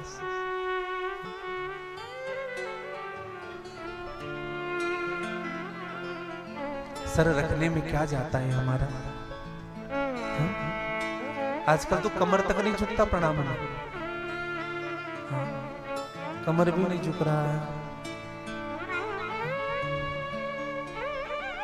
दूर से एक व्यक्ति, हम एक जगह कथा में गए थे, हम जब स्टार्टिंग थी कथा की, तो एक जगह एक साहू परिवार में हमको सत्यनारायण कथा के लिए बुलाया गया था। हम गए वहां, तो हमने जब उनको प्रसाद दिया ना, तो उन्होंने हमारे सर का प्रणाम किया, सर का।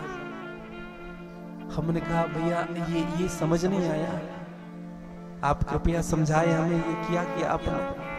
उसने कहा महाराज एक बात बताओ, सर कंधे से लगा है कि नहीं। हमने कहा लगा है। बड़ी लॉजिकल बात की। कंधा कमर से लगा है कि नहीं, बोले हाँ लगा है। कमर जंघे से लगा है, पैर से बोले लगा है, पैर घुटने से बोले लगा है। तो जब घुटने से लगा है तो घुटना पांव से लगा है कि नहीं। करंट तो यहां भी हो गया। हमने उनसे कहा मुख में नमक मत खाया करो, नाक में ही ठूस डाला करो। हाँ। सब चीज का स्थान होता है। घुटने का पैर, घुटने का प्रणाम कर रहे हैं, कंधे का प्रणाम कर रहे हैं। निवेदन करो, प्रणाम करने की विधि बदलिए।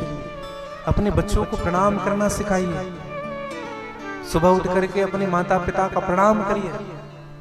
आपका एक प्रणाम आपके जीवन का परिणाम बदल सकता है। झुकना सीखिए। हम झुकते नहीं हैं।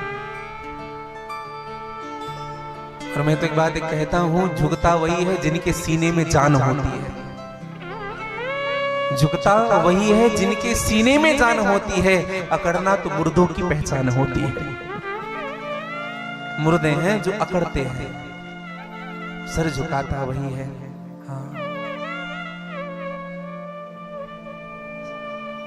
सर झुका लिया, इबादत कर लिया, वो ना थे हमसे दूर, ना हम उनसे दूर। सर झुका लिया, इबादत कर लिया, वो ना थे हमसे दूर, ना हम उनसे दूर।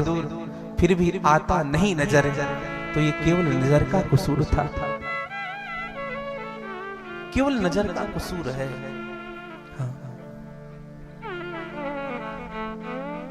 चोट खाने की हवस है तो जिगर पैदा कर। अगर सरफरोशी की अगर तमन्ना है तो सर पैदा कर। यहाँ कौन सी ऐसी जगह है जहाँ जलवाए माशूक नहीं है। सौ के दीदार अगर है तो नजर पैदा कर। हर जगह वो परमात्मा है। झुकना सीखिए, प्रणाम करना सिखाइए बच्चों को, संस्कार दीजिए अपने बच्चों को। शास्त्र कहता है जो माता पिता अपने बच्चों को नैतिक ज्ञान नहीं देते हैं, वही माता पिता अपने बच्चों के सबसे बड़े शत्रु होते हैं। माता शत्रु पिता बैरी ये बालो न पड़ता ना शोभते सभा मंदे हंस मध्य भागो यथा। संस्कार दीजिए बच्चे को। बच्चों को कार मत दीजिए, संस्कार दीजिए। बच्चों को सिखाइए। और मैं तो एक बात सदैव कहता हूं, जिनका संस्कार अच्छा होता है ना, उन्हीं का संसार अच्छा होता है। और जिनका संस्कार बिगड़ जाता है, उनका संसार बिगड़ जाता है। पहले हम अपने बड़ों के सामने ना अदब से बात करते थे। पहले बोलते नहीं थे, पिताजी ने कह दिया, और उसके बाद डिस्कशन होने लगा। आजकल माता पिता से ना सीधे डिबेट होता है। सीधे डिबेट। हाँ। प्रणाम किया करो, क्या मिलेगा प्रणाम करने से? अच्छा, वो भगवान ही क्या जो प्रणाम करने से आशीर्वाद दे? कई प्रकार के लोग मिलेंगे। पहले बात सुन लिया करते थे, अब नहीं सुनते। हाँ। हम सनातनी हैं, हम हिंदू हैं। हाथ जोड़ना हमारी परंपरा है, वंदन करना हमारी संस्कृति है, बड़ों को आदर देना हमारी सभ्यता है। तो मैं निवेदन करूं, भगवान ने कंस का वध किया। भगवान विद्या अध्ययन करने के लिए जाते हैं। 39 दिन में 39 गुण, 64 दिन में 64 कला सीख गए भगवान। जाके श्वास सहज शुद्ध चारी, जिनके श्वास से वेद की ध्वनि निकलती है।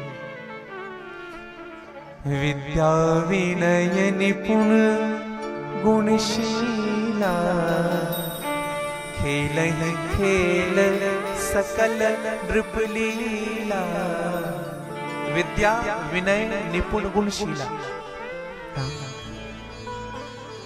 भगवान ने प्राप्त किया, भगवान आए हैं, उद्धव जी को भेजा गया ब्रजमंडल, और उद्धव जी को भगवान ने प्रेम का पाठ पढ़ाया है। खूब युद्ध हुआ, जरासंध ने आक्रमण किया। देखो जरासंध कौन है? कंस के ससुर थे जरासंध। अस्थि और प्राप्ति उनकी बेटी थी। दामाद के मरने के बाद जरासंध को बौखला गया। खूब युद्ध हुआ, खूब लड़ाई हुआ, राजाओं को ला करके खूब युद्ध करते थे मथुरा में। भगवान सबको मारते थे, जरासंध को छोड़ देते थे। बलराम जी ने कहा कि माधव, इस पापी को क्यों छोड़ते हो? इनको ही सबसे पहले मारना चाहिए। भगवान कहते हैं भैया आप नहीं समझते, ये जितने राक्षस हैं ना, इन सबका प्रेसिडेंट है, अध्यक्ष है। हम इनको इसलिए छोड़ते हैं, हम कहाँ ढूंढते फिरेंगे दानवों को, दुष्टों को। इनको छोड़ देते हैं, ये सबको इकट्ठा करके लाते हैं, फिर मारे, फिर इकट्ठा करके लाए, फिर मारे। आज तो काल्यवन को लेकर के आए हैं जरासंध। भगवान ने विचार किया जब तक मथुरा में रहेंगे तब तक मथुरा की शांति बनी रहेगी। भगवान भगे वहां से, चले गए वहां से। और भगवान भगे कहां से बता? यही तिलदा होते हुए, तुलसी होते हुए। अब आप कहेंगे महाराज आप सत्य कह रहे? बोले हाँ हम सत्य कह रहे। यहाँ तिलदा से सीधे भगवान गए रायपुर, रायपुर से पचपड़ी नाका होकर के सीधे धमतरी, अभनपुर से धमतरी से सीधे सिहावा नगरी। मुचकुंद पर्वत है जहां आज आप जाएंगे, मुचकुंद पहाड़। ये छत्तीसगढ़ हमारे गोविंद की लीला भूमि है। कल मैं एक और प्रसंग सुनाऊंगा आपको कि भगवान छत्तीसगढ़ के रायपुर में कौशल प्रदेश में बारात लेकर के आए थे। हाँ, नग्नजीत की पुत्री सत्या के साथ विवाह हुआ था। ये छत्तीसगढ़ आए थे भगवान। और हमें लगता है कि जो बारात रायपुर में आ रहे होंगे, क्योंकि उस समय विस्तार रहा होगा, तो तिलदा में भी भगवान आ रहे होंगे। कुछ बाराती यहाँ भी ठहरे। इसका मतलब हमको ये ऐसा लगता है कि आप सब में जो कृष्ण भक्ति जो दिखती है ना, ये भगवान की उपस्थिति रही होगी, इसलिए उनकी कृपा आज तक बनी हुई है। धर्म की नगरी है तिलदा, और हमें ऐसा अनुभव है कि हाँ। तो भगवान श्री कृष्ण सीधे गए मुचकुंद पर्वत। मुचकुंद सोया हुआ है, अपनी पीली पीताम्बरी डाल दी मुचकुंद के ऊपर। काल्यवंत ने एक लात मारा, कहा भगोड़ा कहीं का यहाँ सोया हुआ डर के मारे। और जैसे लात मारा, मुचकुंद ने आंख खोला, काल्यवंत जल करके भस्मीभूत हो गया। भगवान सीधे दौड़े गुजरात क्षेत्र में प्रवर्तनगिरी पर्वत पर चढ़े। जरासंध ने कहा कि पर्वत में आग लगा दो। पर्वत पर आग लगा गया। भगवान उस पर्वत को शिखर पर चढ़ करके समुद्र के मध्य में कूद गए। विश्वकर्मा को बुला करके 12 योजन की स्वर्ण का बहुत विशाल भवन बनवाया, और वहां के राजा हुए यही द्वारिका, और भगवान द्वारिकाधीश हुए। बोले द्वारिकाधीश भगवान की जय। और भगवान द्वारिकाधीश हुए, और द्वारिकाधीश का विवाह मेरी मैया रुक्मणी के साथ होता है। विदर्भ देश के राजा थे जिनका नाम था भीष्मक, जिनके 5 पुत्र थे। ध्यान से सुनिएगा, 5 पुत्र थे, एक भी पुत्री नहीं थी। ये ग्लानि बनी रहती थी भीष्मक के जीवन में कि भगवान ने हमें पुत्री नहीं दी। एक बात कहें आप सबसे, जो कन्या दान नहीं करता है उनका दान जीवन भर अधूरा रहता है। इसलिए हमें कन्यादान करना चाहिए। कन्यादानम महादानम। आप देखेंगे जिनकी कन्याएं नहीं होती ना, अपने भाई की बेटी का विवाह करेंगे। और मैं तो एक बात कहूं, अगर ऐसा कोई समय मिल जाए जीवन में, तो निर्धन बहनों का जो असक्षम है उनको आप अपने कन्या रूप में मान करके आप उनका दान करें। हाँ, उनका विवाह करें। जो निर्धन परिवार है, हाँ, बहुत आशीर्वाद मिलता है भैया। श्री राधे कुंज आश्रम में भी ये यज्ञ हो रहा है, होने वाला है जनवरी माह में। आप सबके आसपास क्षेत्र में कोई ऐसे परिवार हैं जो परिवार अपनी बेटी के विवाह करने में सक्षम है वो आश्रम से संपर्क करे और ताकि आश्रम में उन कन्या का विवाह हो सके। आप हमें उनकी सूचना जरूर दें, आप सबके आसपास। और मैं तो कहूं कन्यादान करने का फल भी आप सब प्राप्त कर सकते हैं। जिनकी बेटी नहीं है उनको कन्यादान करना चाहिए एक बार जीवन में। जैसे पुत्र नहीं होने पर पिता पुत्र ऋण से उऋण नहीं हो सकता, उसी प्रकार से जब तक हम कन्या का दान नहीं करते हैं तब तक हम बेटी के ऋण से उऋण नहीं हो सकते। हाँ, दोनों जरूरी है। आज भीष्मक ने सरोवर पर तपस्या की और एक कमल के पुष्प से एक पुत्री प्राप्त हुआ जिनका नाम रुक्मणी रखा गया। बोले रुक्मणी मैया की जय। रुक्मणी मैया लक्ष्मी है और लक्ष्मी कभी गर्भ से जन्म नहीं लेते। पहला जन्म हुआ समुद्र से लक्ष्मी के रूप में, दूसरा जन्म पृथ्वी से सीता के रूप में और तीसरा जन्म कमल से रुक्मणी के रूप में। रुक्मणी जी के विवाह की जब बात आई तो राजा भीष्मक ने निर्णय लिया कि हम द्वारिकाधीश के साथ विवाह करेंगे। लेकिन उनका बड़ा बेटा था रुक्मी। उन्होंने कहा पिताजी हमने वचन दे दिया है अपने मित्र को, हमारे मित्र का नाम है शिशुपाल, चंदेरी का राजा है, दमघोष का पुत्र है, खूब प्रॉपर्टी है उनके पास, खूब धन है। मेरी एक विनम्र प्रार्थना है सभी पेरेंट्स से, सभी माता पिता से, हम अपनी बेटी का विवाह जब करने के लिए विचार करें तो संपत्तिवान मत देखना, सम्मतिवान देखना। बहुत ज्यादा प्रॉपर्टी, बहुत जमीन जायदाद, बहुत ज्यादा पैसा, ये मत देखिएगा। वो कैसा है ये देखिएगा। और खासकर मैं मेरी उन बहनों से प्रार्थना करूं जिनके विवाह अभी नहीं हुए हैं। हाँ, हमारा निर्णय गलत हो सकता है लेकिन हमारे माँ बाप का निर्णय कभी गलत नहीं हो सकता। जिस माँ बाप ने जीवन भर अपना पेट काट करके तुम्हें बचपने से बड़ा, वो तुम्हारे बारे में कभी गलत नहीं सोचेगा। और माता पिता एक्सपीरियंस्ड होल्डर होते हैं, जीवन जिया है उन्होंने, संसार को देखा है उन्होंने। आपके लिए जो भी चुनेंगे बहुत सही चुनेंगे। और मैं उस दिन भी निवेदन किया था, आज भी उन मेरी सभी बहनों से मेरी हाथ जोड़ करके प्रार्थना है, जीवन में मेरी बहनों कोई भी स्थिति आ जाए अपने धर्म में ही शादी करना, अन्य धर्म को कभी स्वीकार मत करना। सनातनी हो, हिंदू हो, वही शादी करना। नहीं तो विधर्मी आज इस ताक पर बैठे हुए हैं कि हमारी हिंदू बेटियों को हम कैसे अपना बनाएं,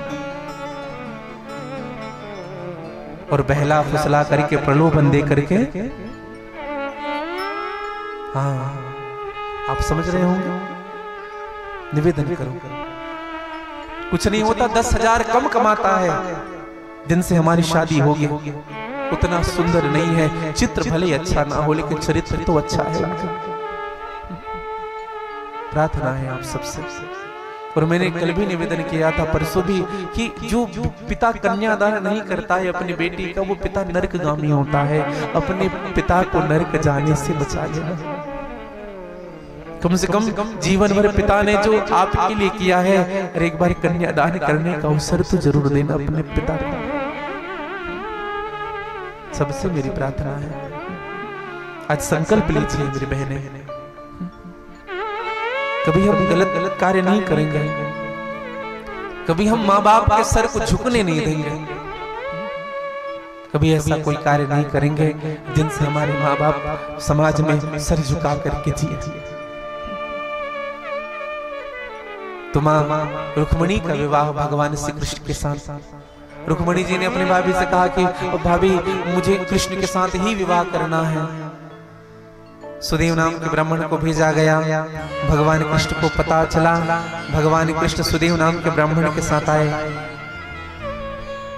और जब भगवान श्री कृष्ण को सुदेव नाम का ब्राह्मण लेकर के आ रहे थे ना, रास्ते में बलराम जी मिल गए। भगवान अब क्या कहे, बलराम जी से बड़ा भाई है। बलराम जी ने कहा कहां जा रहे हो कन्हैया? अब थोड़ी ना ये कहे कि शादी करने जा रहे हैं, बड़ा भाई है। क्या मर्यादा है, देखिए क्या मर्यादा है। अपने बड़े भाई के सामने अपने विवाह की बात नहीं करते। और हम लोग पिताजी लड़की देखने जा रहे हो, हाँ हम 6 फीट के हैं, 5.5 फीट से कम नहीं चलेगा, ध्यान रखना। और हमारे बिना कोई, हाँ हम उनसे प्रश्न करते हैं। जो योग्यता नहीं है वो भी, एक घटना मैं आपको बताऊं, अक्सर मैं कथा में कहा करता हूं। एक जगह लड़की देखने के लिए गए, ध्यान से सुनेंगे, इधर देखिएगा। लड़की देखने के लिए गए तो सबने प्रश्न किया। अच्छा, लड़के ने भी प्रश्न किया लड़की से, सबको अपने से दूर किया, कहा कि तुम लोग बाहर बैठो, हम कुछ पर्सनल पूछना चाहते हैं। आजकल होता है और होना भी चाहिए। तो लड़के ने कहा एक बात बताओ, तुम्हें भोजन बनाना आता? अच्छे से भोजन बना लेती है? अब लड़की है, भारतवर्ष की लड़की है, कुछ मर्यादा कुछ सभ्यता तो है उनके जीवन में। सर झुकाया, हाँ। लड़के ने कहा फिर आपको गाना गाना भी आता होगा? स्कूल कॉलेज में तो सिखाया जाता है। लड़की ने सिर हिलाया, बोले हाँ। तो लड़के ने कहा फिर आपको नाचना भी आता होगा? हाँ। डांस भी कर लेती हो? लड़की ने सिर हिलाया, बोले हाँ। लड़के ने कहा ठीक है, हम बताएंगे, फोन से आपको बताएंगे, आपके माँ बाप को हम सूचना दे देंगे। और ये जितने फोन से बताने वाले हैं 1 नंबर के झूठे होते हैं, 1 नंबर के झूठे। जो फोन करके जो बताते हैं ना, अरे क्या है बताओ ना, सामने डिस्कशन करो वहां बैठ करके, क्यों आए हुए इतने लोग भर के गाड़ी में, सब तो देख लिया।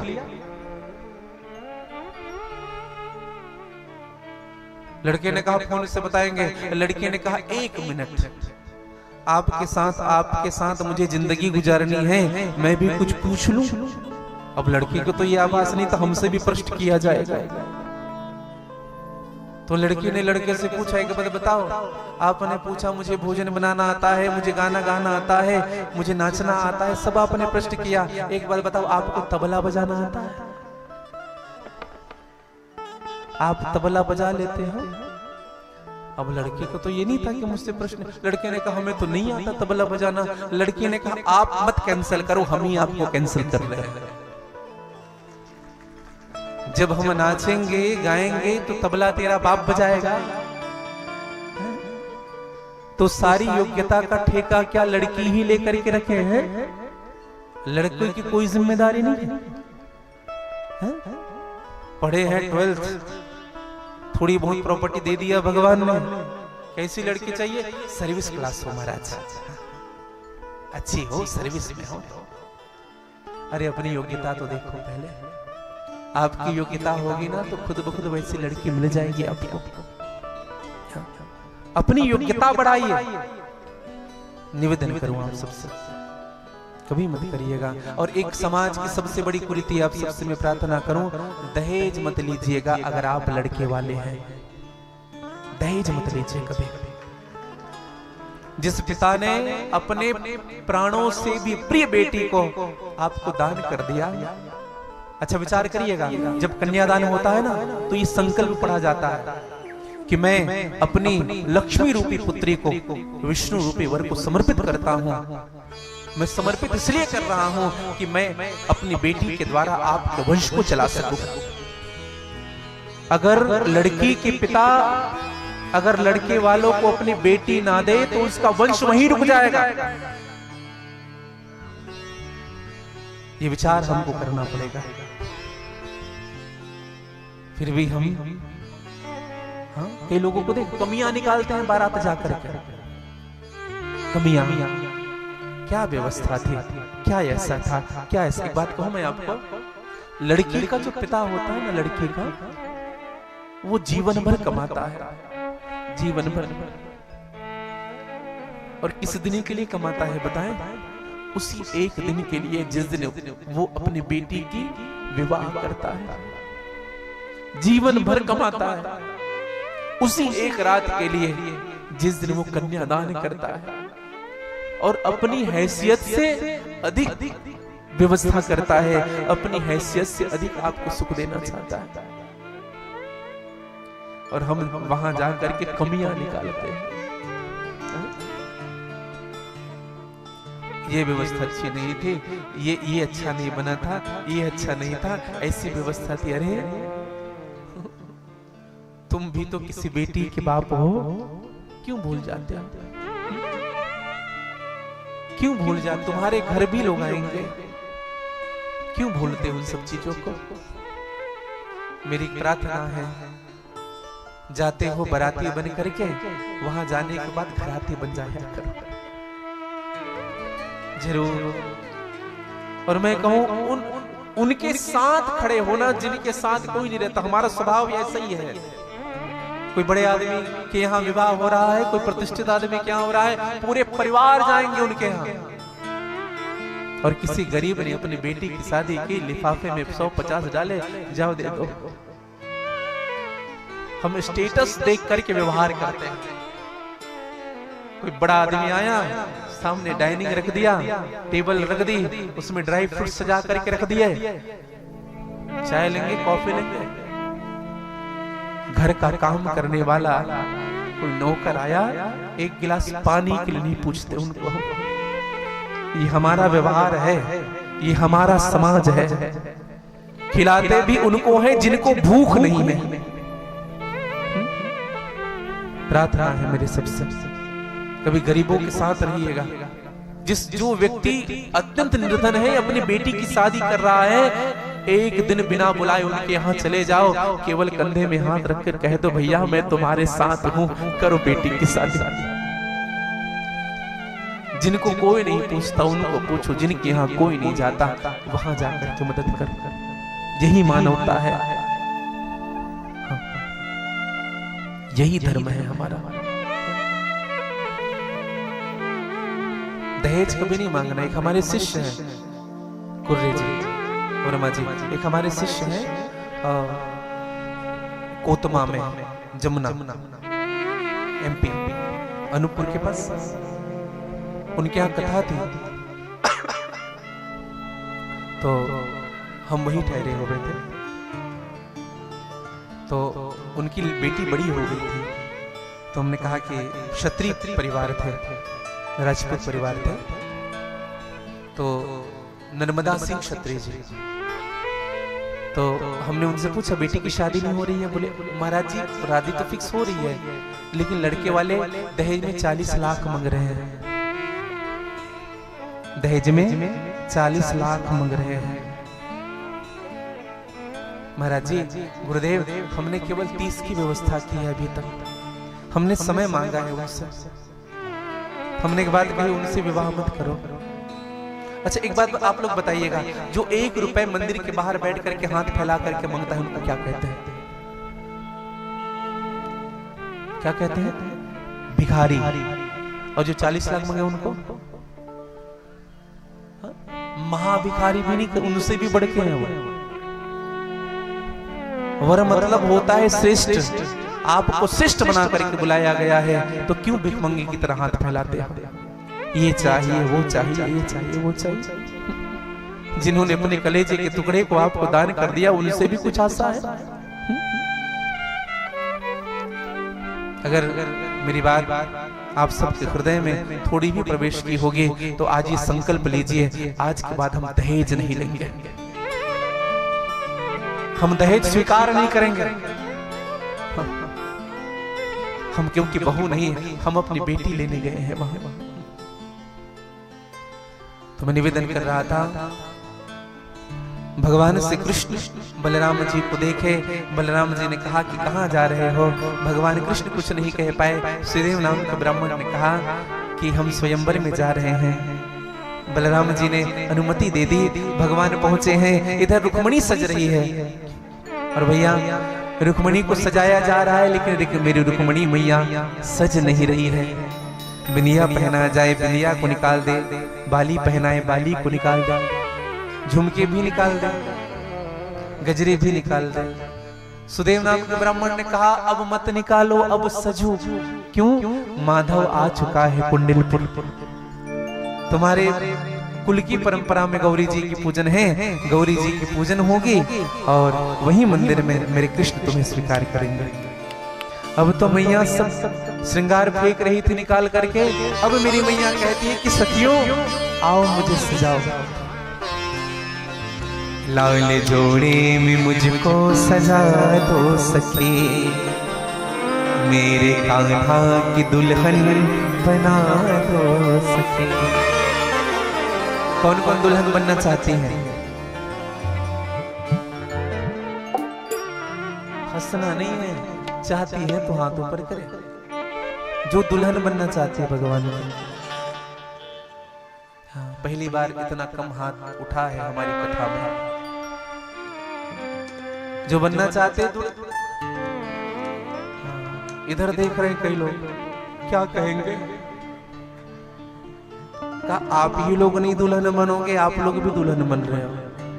हाँ, दोनों हाथ पसारी और मेरे साथ गा लीजिएगा। आओ मेरी सखियों मुझे मेहंदी रचा दो,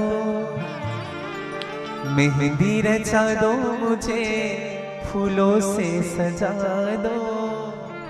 क्यों? मुझे श्याम सुंदरी की दुल्हन बना दो, मुझे श्याम सुंदर की दुल्हन बना दो, मुझे श्याम सुंदर की दुल्हन बना दो, मुझे श्याम सुंदर की दुल्हन बना दो। आओ मेरी सखियों मुझे मेहंदी रचा दो, आओ मेरी सखियों मुझे मेहंदी रचा दो, मेहंदी रचा दो मुझे फूलों से सजा दो, मेहंदी रचा दो मुझे गाली जगह थोड़ी आनंद से।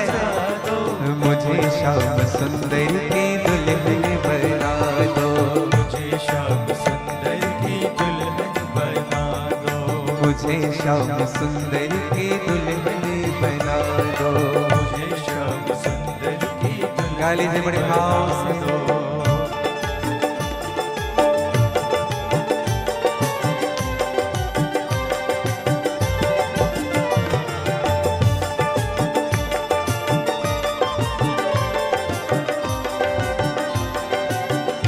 बोली रुक्मणी मैया की जय हो।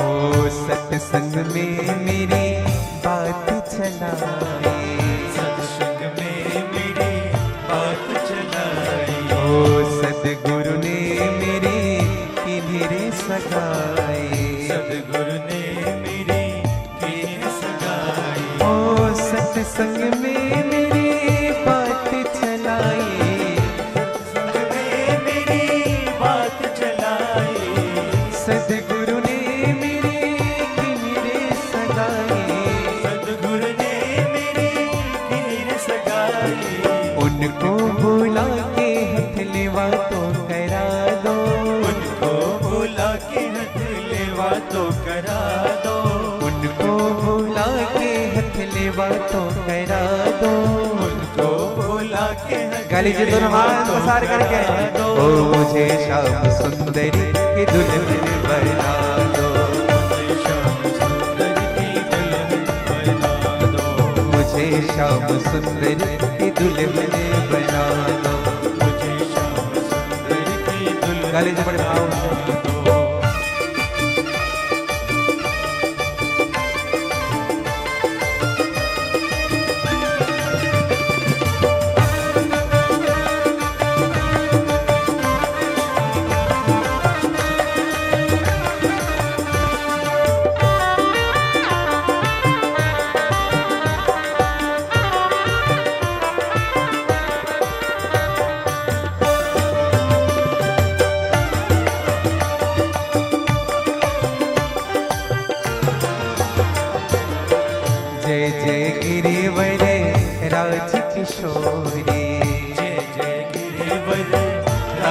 किशोरी। जय महेश मुख चंद्र चकोरी। जय महेश मुख चंद्र चकोरी। ओ जय गज बदन सड़ानन माता। जय गज बदन सड़ानन माता। जगत जननी दामिनी तुति गाता। जगत जननी दामिनी तुति गाता। मोर मनोरथ जानहु नीके। मोर मनोरथ जानहु नीके। बसहु सदा पुर सब हेके। बसहु सदा पुर सब हेके। ओ जिह के जिह परे सत्य सने हो। अब तो मैया कहने लगे, मोहे अपनी दुल्हन बना ले। मोहे अपनी दुल्हन बना ले। शाम तेरी दीवानी हुई। शाम तेरी दीवानी हुई। शाम तेरी दीवानी हुई। शाम तेरी दीवानी हुई। भगवान श्री कृष्ण आज पहुंचे हैं। भगवान श्री कृष्ण माँ गौरी के मंदिर के द्वार पर पहुंचे हैं। चढ़ने लगे सीढ़ी पर। भगवान श्री कृष्ण आए हैं मैया रुक्मिणी के पास। और भगवान श्री कृष्ण ने जब मैया रुक्मिणी को देखा मंत्रमुग्ध हो गए, क्योंकि वो इंतजार है भगवान श्री कृष्ण का भी मैया रुक्मिणी को देखने का। आज भगवान श्री कृष्ण मैया रुक्मिणी के पास आए हैं और कृपा ऐसी हुई कि मैया रुक्मिणी के हाथ को भगवान ने पकड़ा। सभी देख रहे 20,000 सैनिक और उन सब के मध्य में भगवान ने मां रुक्मिणी के हाथ को पकड़ करके सीधे दौड़ लगा दी। मेरी मैया रुक्मिणी दौड़ने लगी भगवान श्री कृष्ण के साथ। रथारूढ़ हुए मेरे प्रभु। रथारूढ़ होने के बाद शंख फूंक दिया। सभी सेना पीछे दौड़ रहे, पकड़ो पकड़ो पकड़ो पकड़ो पकड़ो। कौन पकड़े भैया? जब लड़का लड़की राजी, क्योंकि मेरी मैया रुक्मिणी स्वयं रथ चला रही थी। राजा भीष्मक और रुक्मी जी जब पीछे दौड़ने लगे तो राजा भीष्मक से उनके बेटे ने कहा, देखो हमारे बहन को वो चुरा करके ले जा रहा है। भीष्मक ने कहा, कोई चुरा उरा करके नहीं ले जा रहा, एक बार देखो रथ कौन चला रहा है।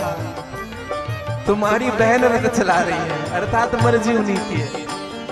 और आज राजा भीष्मक और रुक्मी दोनों को भगवान ने देखा।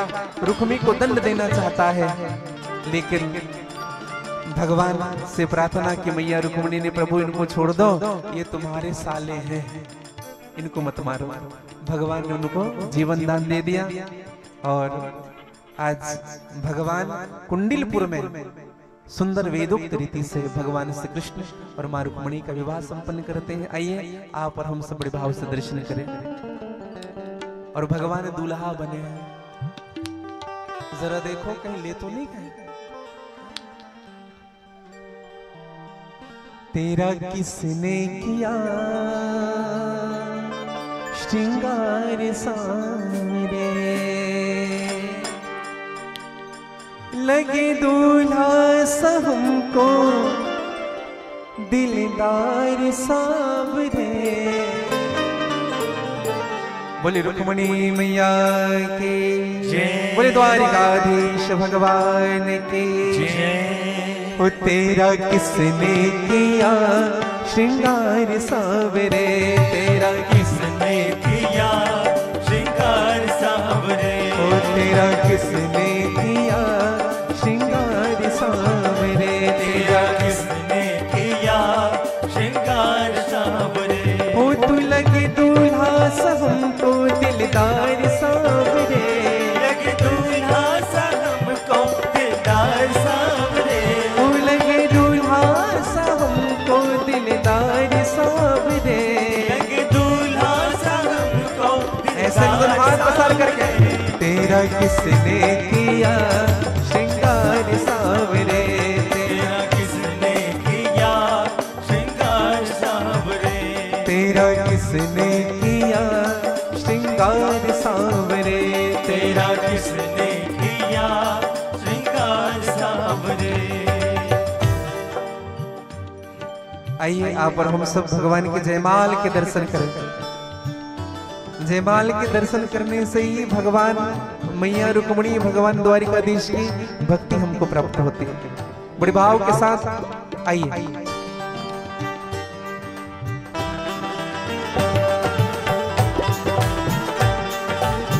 बड़ी रुक्मिणी मैया की जय हो, बड़े द्वारिकाधीश भगवान की जय हो।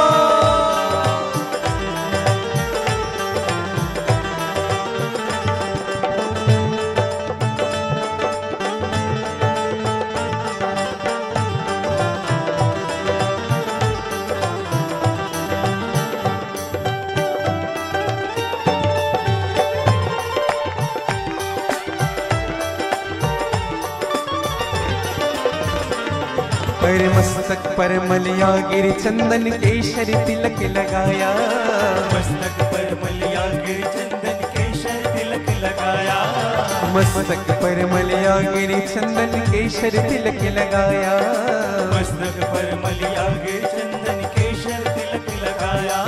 अरे मोर मुकुट कानों में कुंडल इत्र खूब बरसाया, और मुकुट कानों में कुंडल इत्र बहुत बरसाया। हो महकता रहे ये दरबार सावरे, महकता रहे ये दरबार सावरे, तेरा किसने किया श्रृंगार सांवरे, तेरा किसने किया श्रृंगार सांवरे। ओ तेरा किसने किया श्रृंगार सांवरे।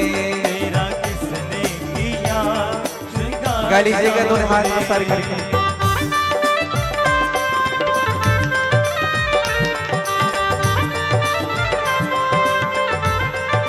बोली दुल्हा सरकार की जय हो।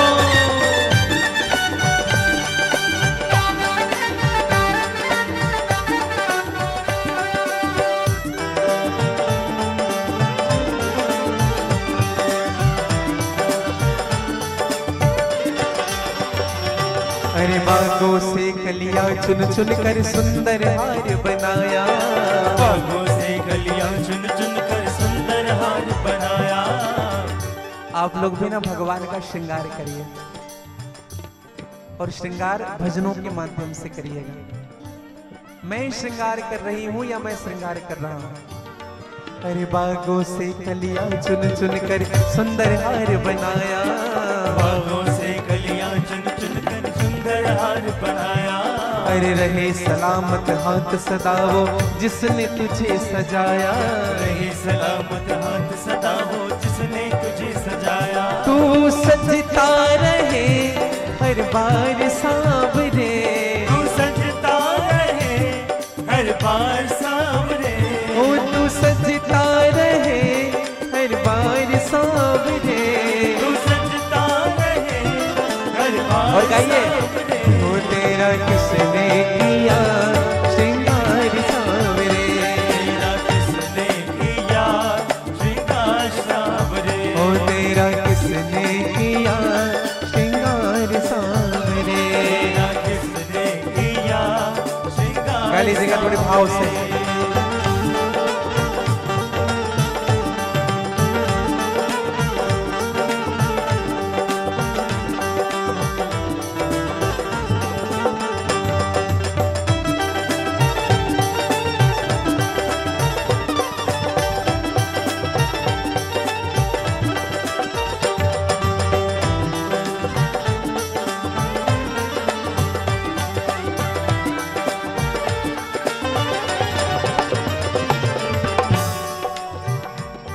अरे राधे राधे जपता है सबसे ये कहता है प्यारी लगे राधा रानी, रस लीला करता है राधा संग नचता है कान करे मन माने।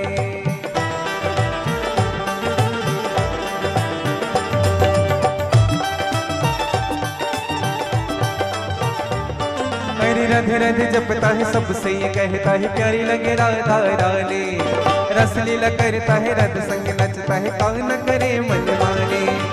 ग्वाल बाल संग होए ब्रजवासी संग होए ग्वाल बाल संग होए ब्रजवासी हो मगन हुए घनश्याम दीवाना राधे का मनमोहन घनश्याम दीवाना राधे का दीवाना राधे का।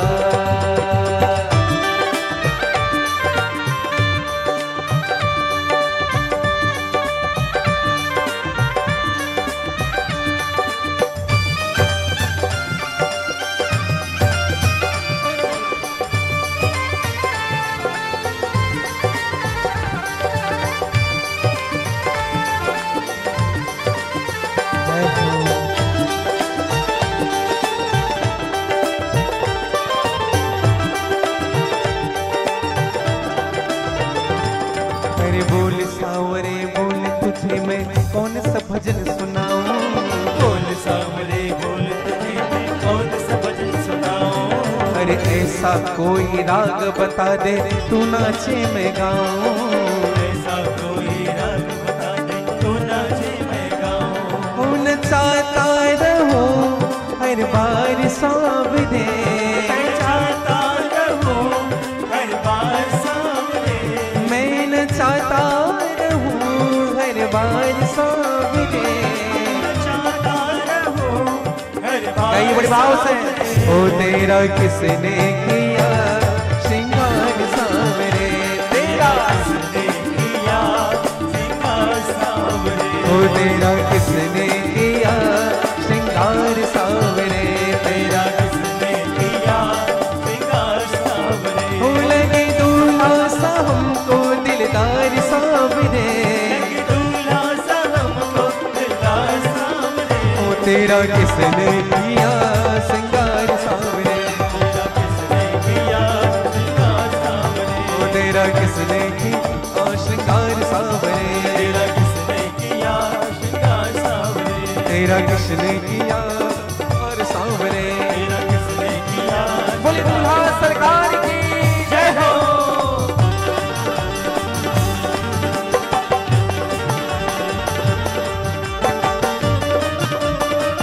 जय हो।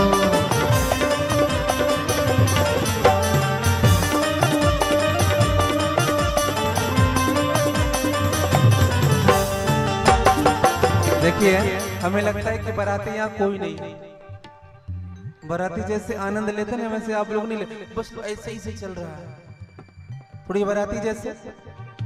बारातियों में क्या बजता है?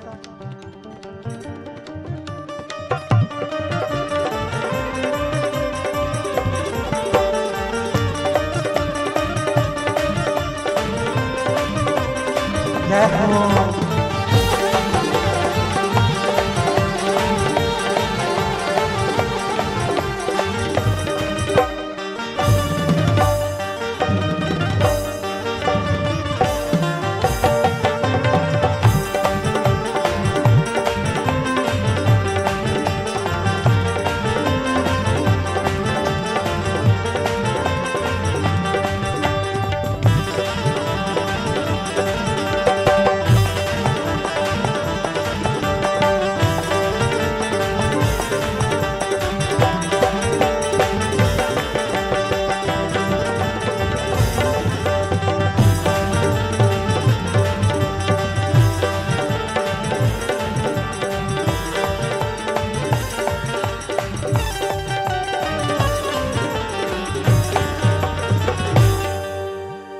बोले रुक्मणी रमण भगवान की जय, बोले भक्त वत्सल भगवान की जय, बोले दूल्हा सरकार की जय।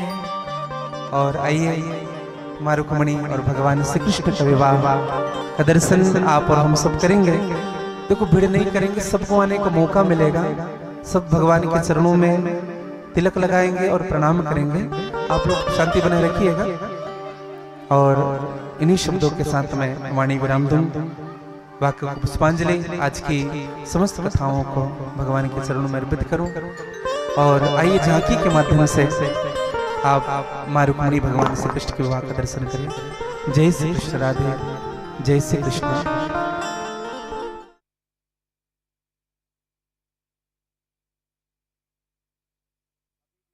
संपन्न नहीं हुआ है, आप सबसे आग्रह करें। अभी हमारे श्री राधे निकुंज आश्रम के परम श्रद्धेय हमारे विद्वान आचार्य के द्वारा वेदोक्त विधि के साथ कन्यादान के निमित्त संकल्प कराया जाएगा।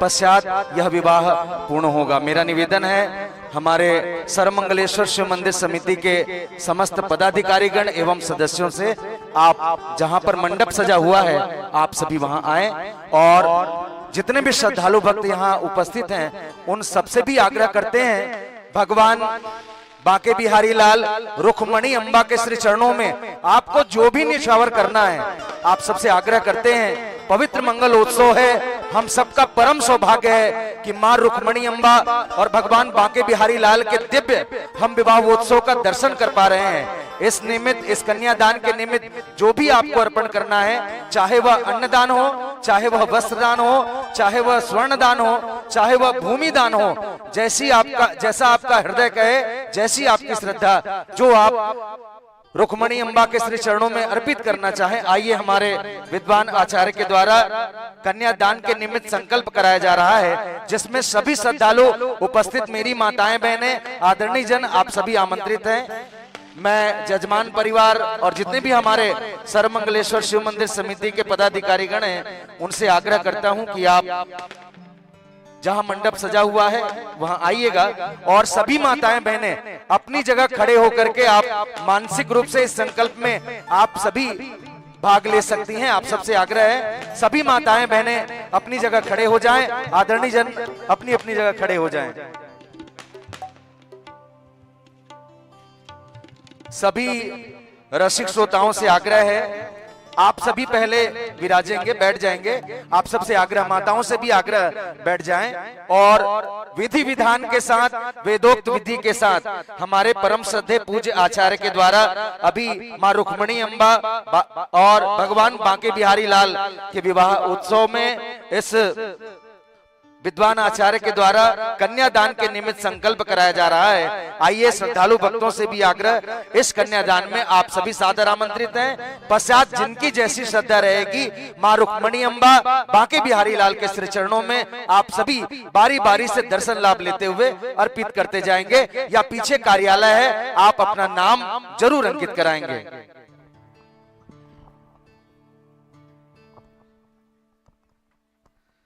हरिः ओम।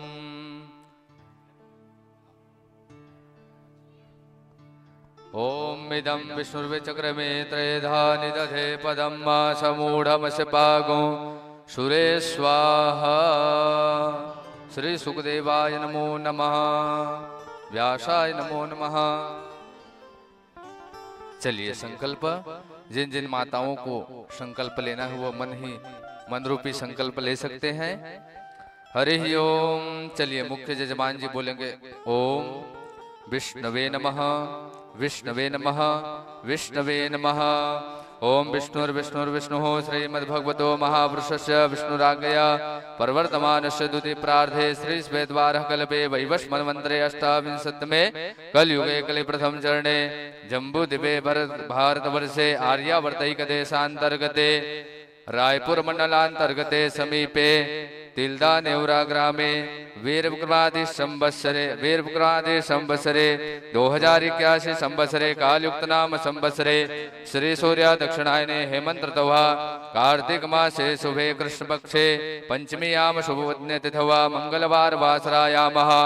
मिथुन राशि ते चंद्रे विष्टक राशि स्थिते सूर्ये देवगुरो शेषेषु बृहस्पति यथा यथा राशि स्थानेषु सत्सु एवं ग्रह गुण गण विशेषण विशिष्टायामः। मुख्य जजमान जी अपना नाम ले लेंगे, अपना गोत्र का नाम ले लेंगे, बोलेंगे अहम श्रुति स्मृति पुराणोक्त वेदोक्त फल प्राप्त्यर्थम मम सर्व जन कल्याण लाभाय प्राप्त्यर्थम क्षेमस्थैर्य दीर्घ आयु आरोग्य विवृद्ध्यर्थम आदिदैविक आदिभौतिक आध्यात्मिक त्रिविध तापोप शमनार्थम धर्मार्थ काम मोक्ष फल प्राप्त्यर्थम श्री